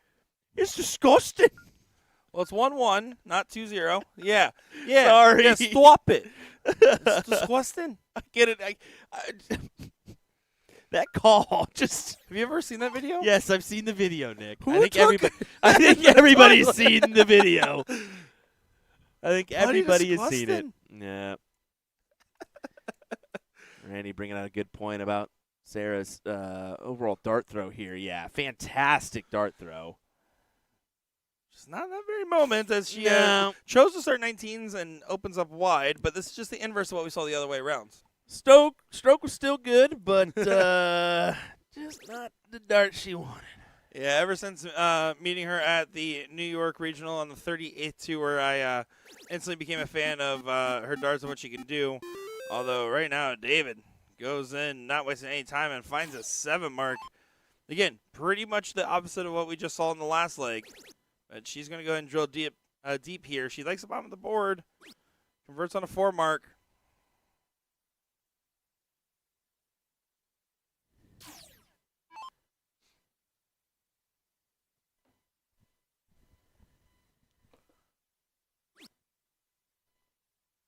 And we're at the 17s. Got to be careful not to deflect this last start. Big old single. And good job there on the delivery. Now over to the 18s for Sarah Sass. No, she really does not like the top of the board there. She's avoiding it. I mean, okay, that doesn't make sense. Yeah, it's not. I I mean, understand. I expect maybe understand preferences, but there's a difference between preference and just avoidance, right? Yeah. She's talented enough. She should be able to hit anywhere on the board she wants. Definitely. Well, anyway, 3 singles close them for David. 3 houses up. We saw this in the last leg. Back to the 16s. Does find on the last that get a little bit of points on the board.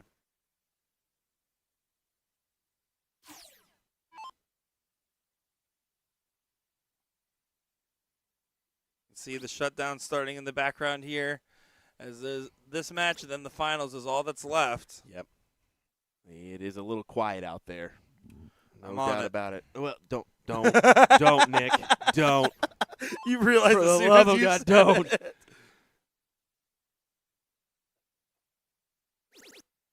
It's crazy how It's really crazy. it's crazy how quick these events come up, and then all of a sudden the weekend's over, right? You blink and you miss it. Great shots. Good double there for David to go ahead and almost lock in a 2-1 lead here. Yeah, I mean, there's still outside opportunities if you hit the big 4 bulls or 8 mark close, but there it doesn't happen. You can see Sarah looking up to the dart gods and knowing that this one's going to be going to another leg, and she's going to have to go against the darts in 0-1.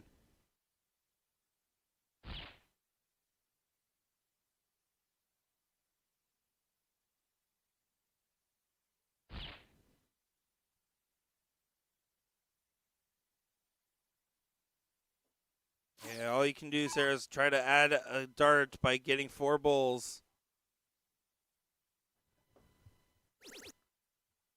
Throws the 20 up, saying, okay, GG, and let's go next. Yep.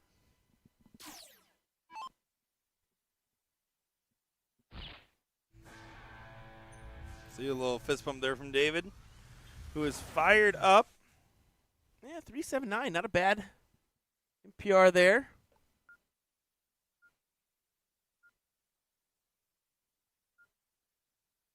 And as you can see, I mean,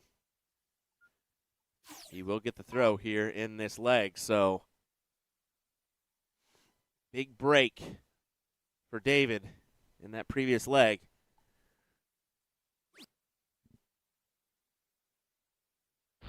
Yeah, let's see what he's able to do with his own throw. 2 bulls around going first is massive in this format. That is the goal. That is the mission. That is what you're seeking to accomplish.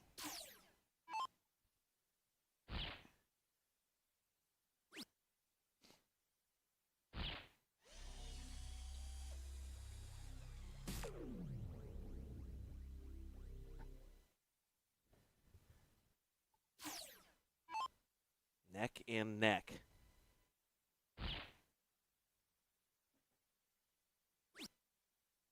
And not much separating between the two of them here in this one. But another good low ton. That will be the secret to success here in this leg.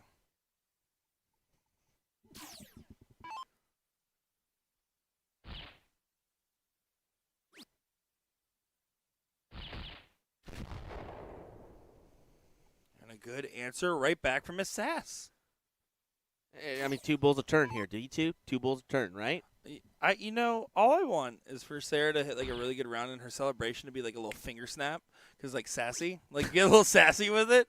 I would I don't love think it. she's the sassy kind of gal. No, she isn't, but it would be so cool. It Come would on, be. you I have mean, to admit. Sure. I mean, it's better than Elliot Milkman's milking thing that Skylar was trying to show me. No, that is epic, and you're welcome for that one. You're welcome that for you? that one. I did the first one. I was like, hey, brother. And she goes, oh, that's good. Oh, my goodness. Yeah. You're part of the problem, not the solution. As Sarah does find the first look at a finish set up.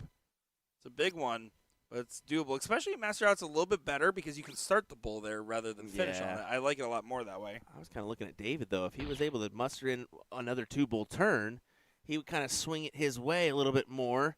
But now, yeah, anybody's here almost in favor of Sarah.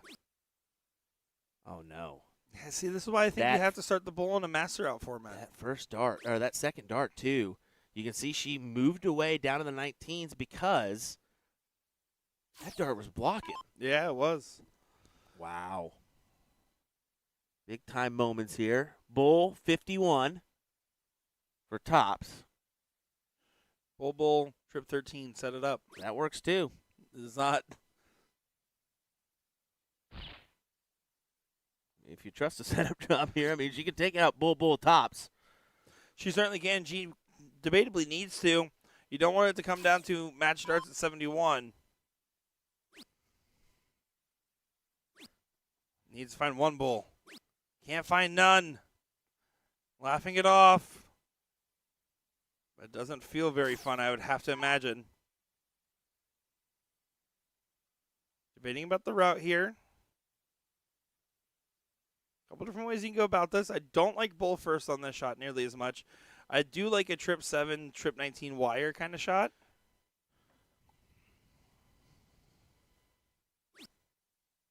That's fine. 14 for trip 19 also works. That works as well. Trip 12 for the fans to go to the finals. No way. God, it would be so no cool. way. The one time. Sarah, you need a 105 here to keep yourself in this tournament. This is the way you would expect her to shoot with how much she likes the bottom of the board. Trip 16. Oh, no. Double 12. Doesn't nail it. Look at that celebration there with it. And then she tries to settle it back down, but it is now going to a last leg decider here in this matchup before heading on to the finals. Love it. Love it. A break followed by a break. Big moments here. As you can see, David just taking a second to walk around and gather himself. As we will diddle here for our last leg. Oh, well off the intended target for Sarah. It just a bit outside. This is the part where if I'm Sarah, I look at my opponent and say, I choose to go second. And then they laugh a little bit. I go, ha, ha, ha. And then I go up there and I immediately hit a 9 mark. I'm sure that's exactly how it's happened, huh? That's how I picture it. Mm-hmm. It's not always the reality. Yeah, true.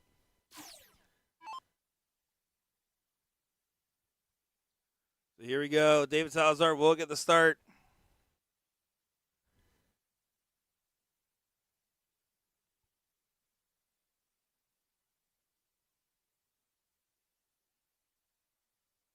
What will he do with the start?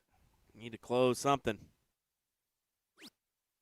And he does and gives it right back. But Sarah more likely will start 19s.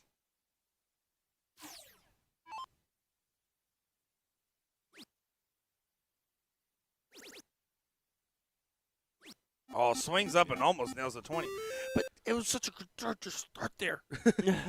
Just do it. Just start it. Just do it. It's such a talented player she is, though. Dave's doing a good job in this battle against her. I'm not leaving this 20 until I hit 2 trips. Maybe even less, maybe even more.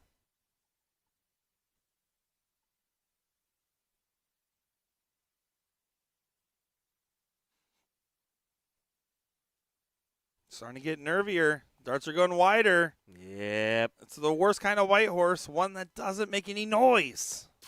That's a difficult follow-up from a difficult start. 2 big 20s. That's really a valuable turn, Nick. Just close the door there. Take both of those numbers, the biggest numbers on the board, and try to run from there.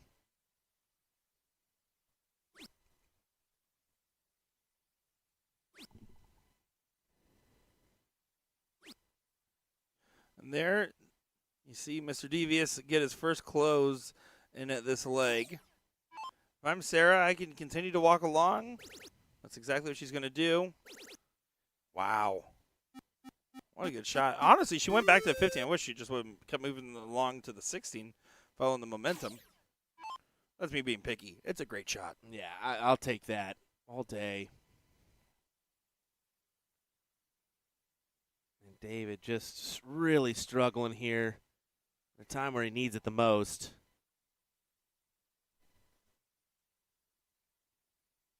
Seems like these two have been on and off every other cricket leg. Sarah's dominant first one, a very dominant one from David in the next, and now Sarah seems to be in the mood to dominate once again. Mm-hmm.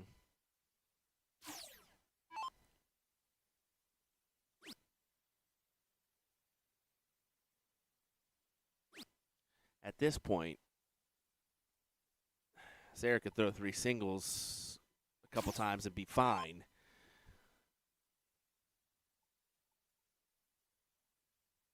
We'll see what's thrown back at her here. Yeah, even if it was a perfect turn, she's still in a great spot. That's what I'm saying. I mean, she's at the point now where she has the 20s, 19s, and the 76-point lead. Just close numbers. Just close them. Doesn't matter if it's singles that does it. Close them. 1 needed on those 18s.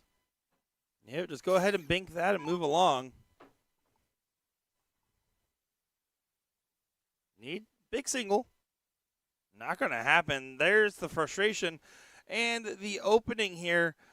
David not having a good dart so far. He needs to figure it out right in this moment. This is the best opportunity you're going to be given. Yeah. Now it's your chance to earn it. And he does not. Sarah will approach again at these 18s.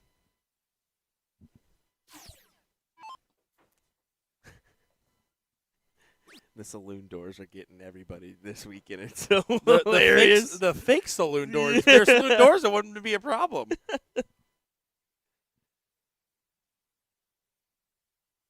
Just the bare minimum. Does get the close, but it's 2 numbers and points up. And particularly, she has the 19s in those 2 numbers.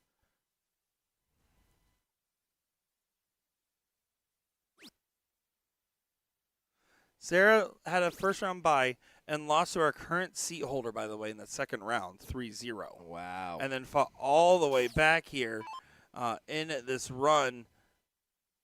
She went on to win against Cindy Johnson 3-1, 3-0 over Leslie Novak, a 3-0 win over Scott R., a 3-0 win over Jordan Payne, 3-0 win over Brandon LaBouffe, Wow. and a 3-0 win over Aaron Luxem. What a run. So has only dropped in total, 6 legs on the day, but 3 of them were in the very first match. 2 of them are in this match. Great stuff, Sarah Sass. She has done what she's needed to do in order for a finals appearance here at the KDC event. Uh-oh. There you go. Right the wrongs. This is getting to the point in this leg, though, because it's the last leg decided to get to the finals, where if I'm Sarah, I'm thinking, what if I just bet the 19s real quick just to be safe? Right. What if I just throw one of those in there?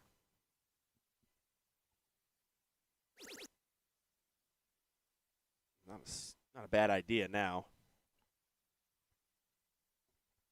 Yeah, personally, I mean, 315s is also fine, but I'm okay with going to 19s. It's better if you hit it in 1, though. Tap the bull. Now to the 19. Oh, stayed on. Again, just a little close for comfort, considering it's 27, so you would have had to hit 219. So it makes sense if you didn't go on the second, you wouldn't go on the third. I just don't want to leave it to my opponent having one good round, although he is chasing the closes here. Finds the 19s. Almost gets the 20. Same thing here. If I'm Sarah, I'm thinking, what if I just throw 2 20s here real quick, add at least one bull? But she might take it. She leaves it at 1. Double bull. Does not get to a finish. Just barely. It is a safe play. This may be David's last throws here in this competition. As Sarah needs one bull here to advance. And does do so. Wins it 3-2 in this matchup. And she will be going on to the finals for a rematch of the very first match she played in this event on this day. Michael Van de Kaat waiting there in this final, Will. As that will be our next matchup. And our last matchup. True. We'll be right back, folks, with that one in just a moment.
Ladies and gentlemen, welcome back here.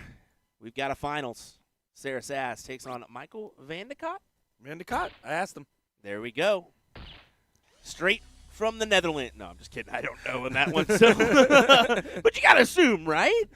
Definitely a European last name if I've ever seen one. But no, I'm looking forward to seeing this matchup here. Is a rematch of the effectively first-round matchup of Sarah and Michael. They played each other early on in the day. And Michael came out on top 3-0, but first-round blues are a thing, so I'm curious to see how this one will shape up. Although Sarah mentioned it out there as I was talking to her, she goes ahead and hits a big hat trick there.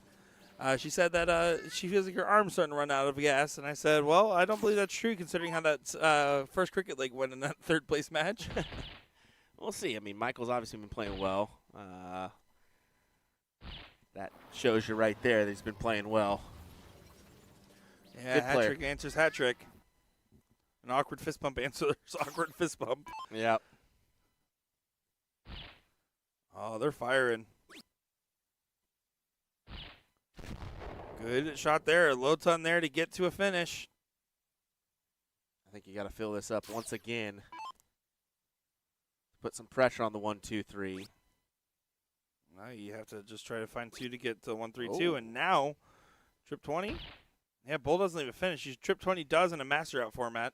Yeah, should have taken that look up top. Instead, Sarah's going to get 6 from 1-2-3. May only need 3. 16. That's fine. Double 17. Okay. Yep. Yeah, I'll take that. A happy accident. Not as happy of an accident, but you will be back.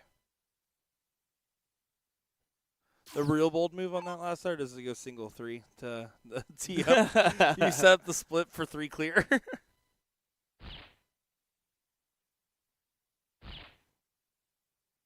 15s? Nah, 17s all day. This guy is a steel tipper. That's fair, but in master You would assume, even though he went 175 and went bull instead. So maybe I can't make that statement. But he still may get a look here. Double 7 makes sense. She likes bombing the board. Woo! Does pin it. Does pin it. Got a good read on where Sarah's darts are at right now. We're here, Sarah. I'm here with you, girl. It's the first leg she has taken off Michael. She is now 3-1 against him on the day. We'll be going against the darts and cricket here, as Michael will get the start.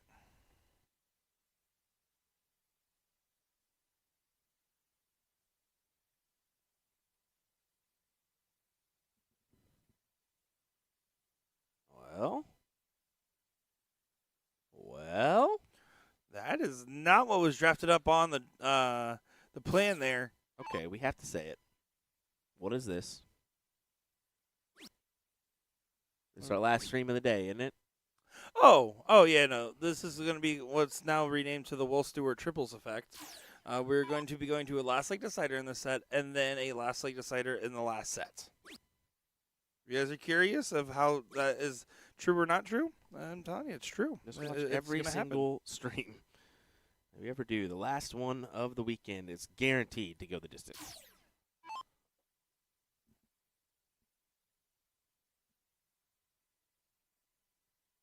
Big single 20 needed. Does find it on the last, but it's a reset game. Those first 6 starts didn't matter for either one. They're just going to say, no 20s are in this game. Let's move on. Oh, but grabbing the 19s is crucial here for Michael. I say that for no other reason than how well Sarah's been hitting those in particular. Well, the 17s are like the 19s just to the right, a wise man once said, a la me.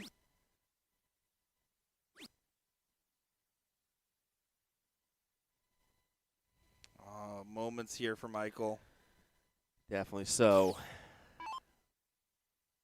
We try to close out the 17s right away. That's exactly what he does. Try to make that X hurt. That's it. Good grab with the last start. 4 mark there on the 17s.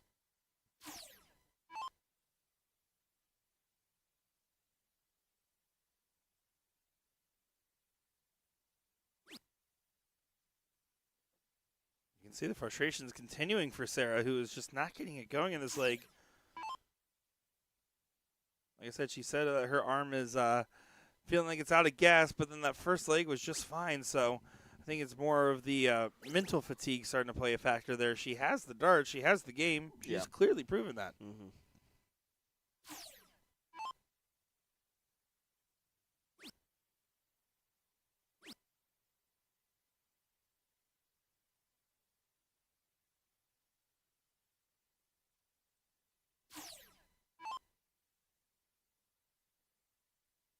Sixteens, 15s, and onto the bull.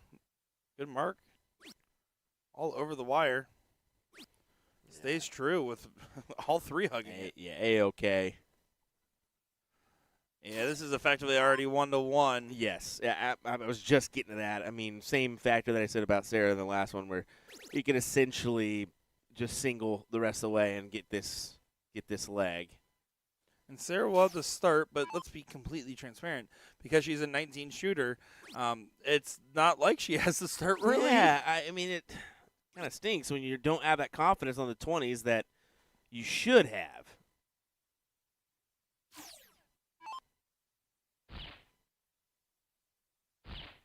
The key word that you said there is should. Yeah. Absolutely should. Good hat trick there.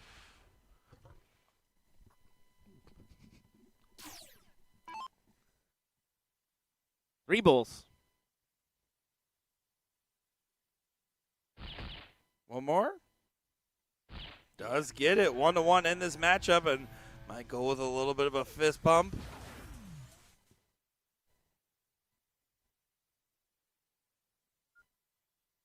Yeah. Let's see what Sarah does here with the start in cricket. Every match is new, right? Absolutely. You're just playing with a reset here. It's 1-1 in this matchup. You're going to feel fine with the position. You get to start with your 19s. This time staying. We've seen her before go for 4 19s and a 20. This time choosing to say, I like the stay.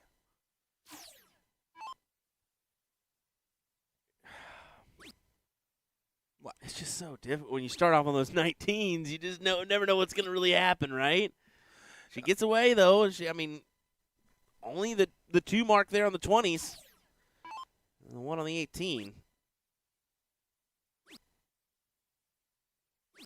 There you go. Yeah, job done there. So now moving over to the 18s here for Michael. He does already have the mark on the 18. Trip 18, single 20 should be the doctor's order.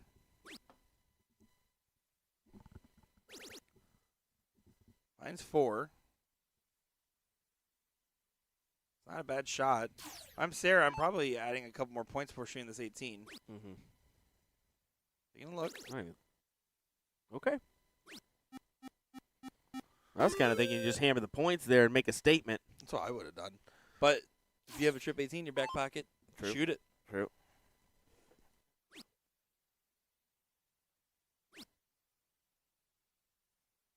And their unlucky deflection means no close for pre-bishop. He's not quite a bishop, but he's learning. All right. I just got that. It took me It I took was you a minute. ignoring- Took you a minute. I was literally like, did you just not hear me? Usually that should You should give have you said it again. something. You should have just repeated it. Oh, man. Is that how I sound when I say those comments? Yes, exactly. That's exactly Man, what we you should say. do something about that. There's the 16s. Yeah, Sarah's running along the bottom of the board. Yeah. Matt saying we can't all be Mike Maloney. Love the 19-start approach. I get it. Yeah, but I'm not saying that Sarah's Mike Maloney. I'm not trying to compare her to Mike.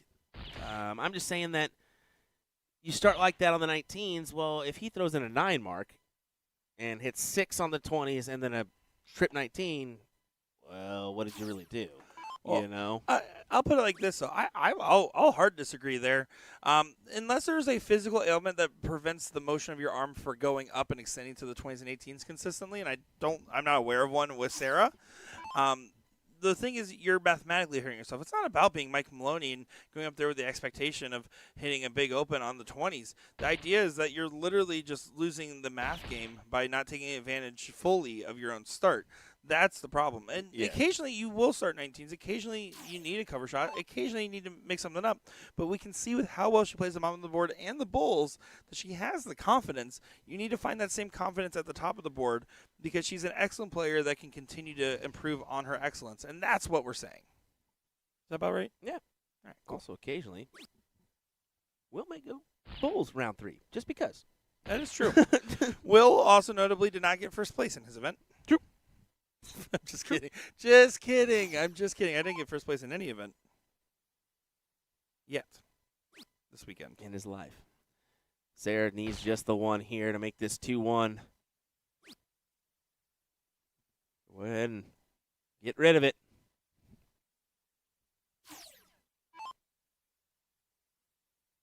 Good mark. Yeah, stacks it right above that dart. Beautiful dart there from Sarah Sass. Holds her throw. Michael will get a chance to throw now when an 0-1.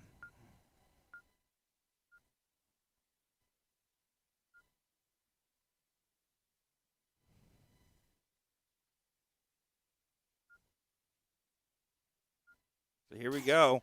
We'll see how it shapes up.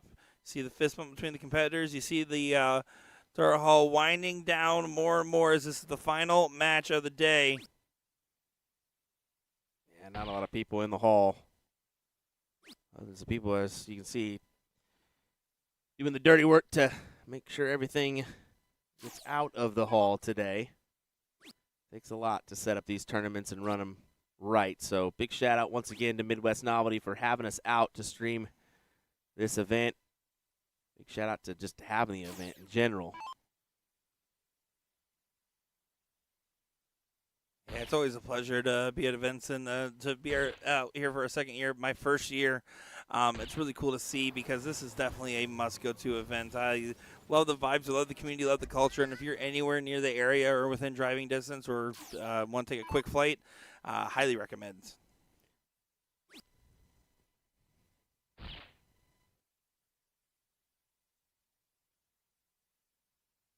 And this is looking strong for Michael to hold his throw well in front in this one.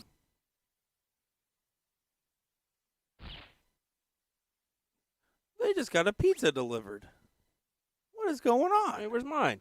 What the heck? Where's my pizza? Our pizza? Where's my pizza? Pizza.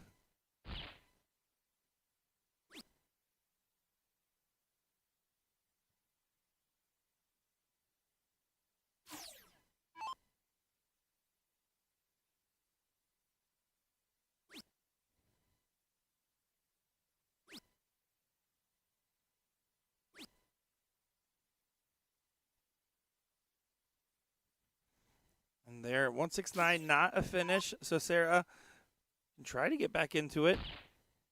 2 trip 20s would be needed to leave a finish from there. I don't mind staying for the hat just because of the big ask on the shot. But at the same time, I think you can throw the book at the wall a little bit and go crazy with it. It depends on how good the shot is, if what you should have done was correct or not. If this is a perfect setup, then yeah, you probably should have went for the 2 trips. But in this case, in this timeline, it's an all right setup, and Sarah has a chance to get underneath the 98.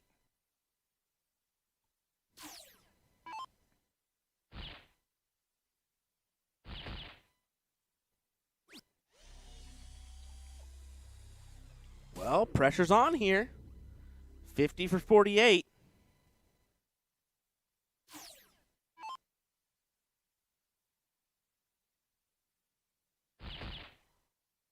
There's the 50 for 48.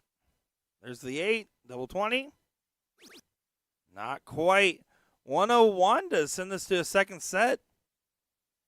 And a leg that she was behind all of a sudden back into the mix. Bull. Doesn't go. Hits a bull in the last. I don't love that last arc because it leaves you at 25.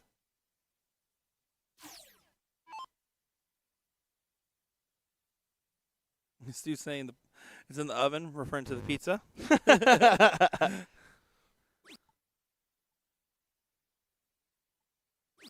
Oh, one hole out of the trip 5.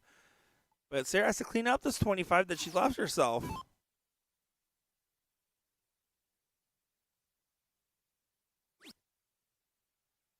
Five for double 10. Outside. Outside. Ouch. This is where Master Eye gets real tricky, right? Yep. Double 5. Oh, my. This one. Oh.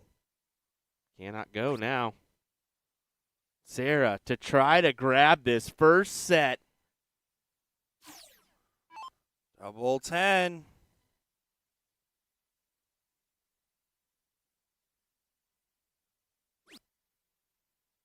Oh, double 5 way up there. Now single 1 for double 2. Or bust. Either or. That's fine, honestly. I think I'd rather have double 10 than double 2.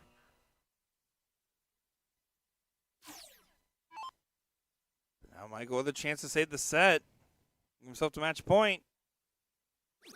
Does get it there. Wow. Opportunities handed back and forth. But now it comes down to a diddle to decide who will get the start in the leg that could decide this entire final and the last event here at the Kenosha Darts Classic in Kenosha, Wisconsin. Big time diddle coming up. And that is not the best of goes for Michael. Sarah will best it. I think she's going to choose to go first.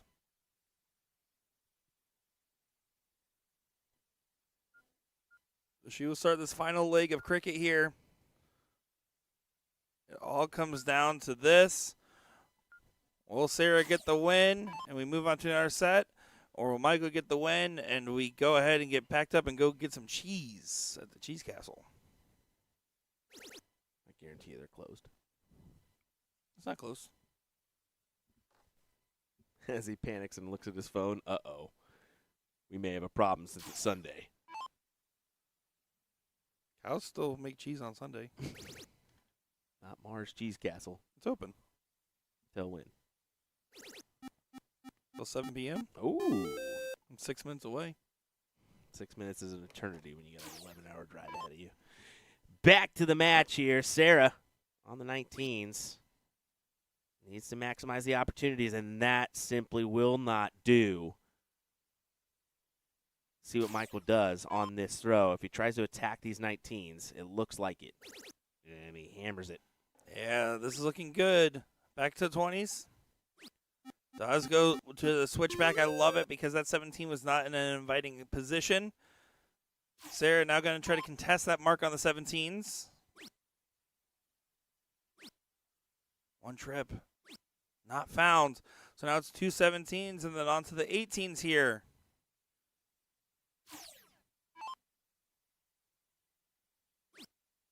One more single. Back to 20s probably. Does actually go the 18s. I don't know if he's going to tee it up. Sarah might opt for 16 or 15 here. We've seen it before. This time does opt 18. Doesn't close it out. So now with the mark already there for Michael, it's just two 18s needed for a second number on line. And this is starting to look very scary for Miss Sass, who had the advantage. But now the advantage is squandered. It's getting ripped away. It's getting yanked. Wow. Michael Vandekot about to get money and go sleep cozy in his cot. Ouch. I felt that one too. Yeah. All righty. Well, Michael, what do you say, bud? For the title here, what a time to throw a 5-2-5. Try to lock in this one. Singles A-okay. You got plenty of wedges your way. It's first time playing on a live stream, and it might be ending with a W today.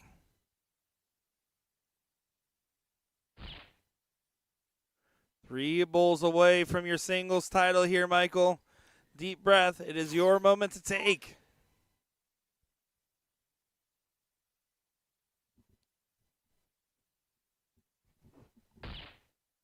Needs Good the mark. double. Yeah, but this is not much Sarah can do from this position. Yeah. As she said, ran out of gas. You're going to lose to somebody, losing to the same person twice that wins it all. It does. Not It does bad. make sense.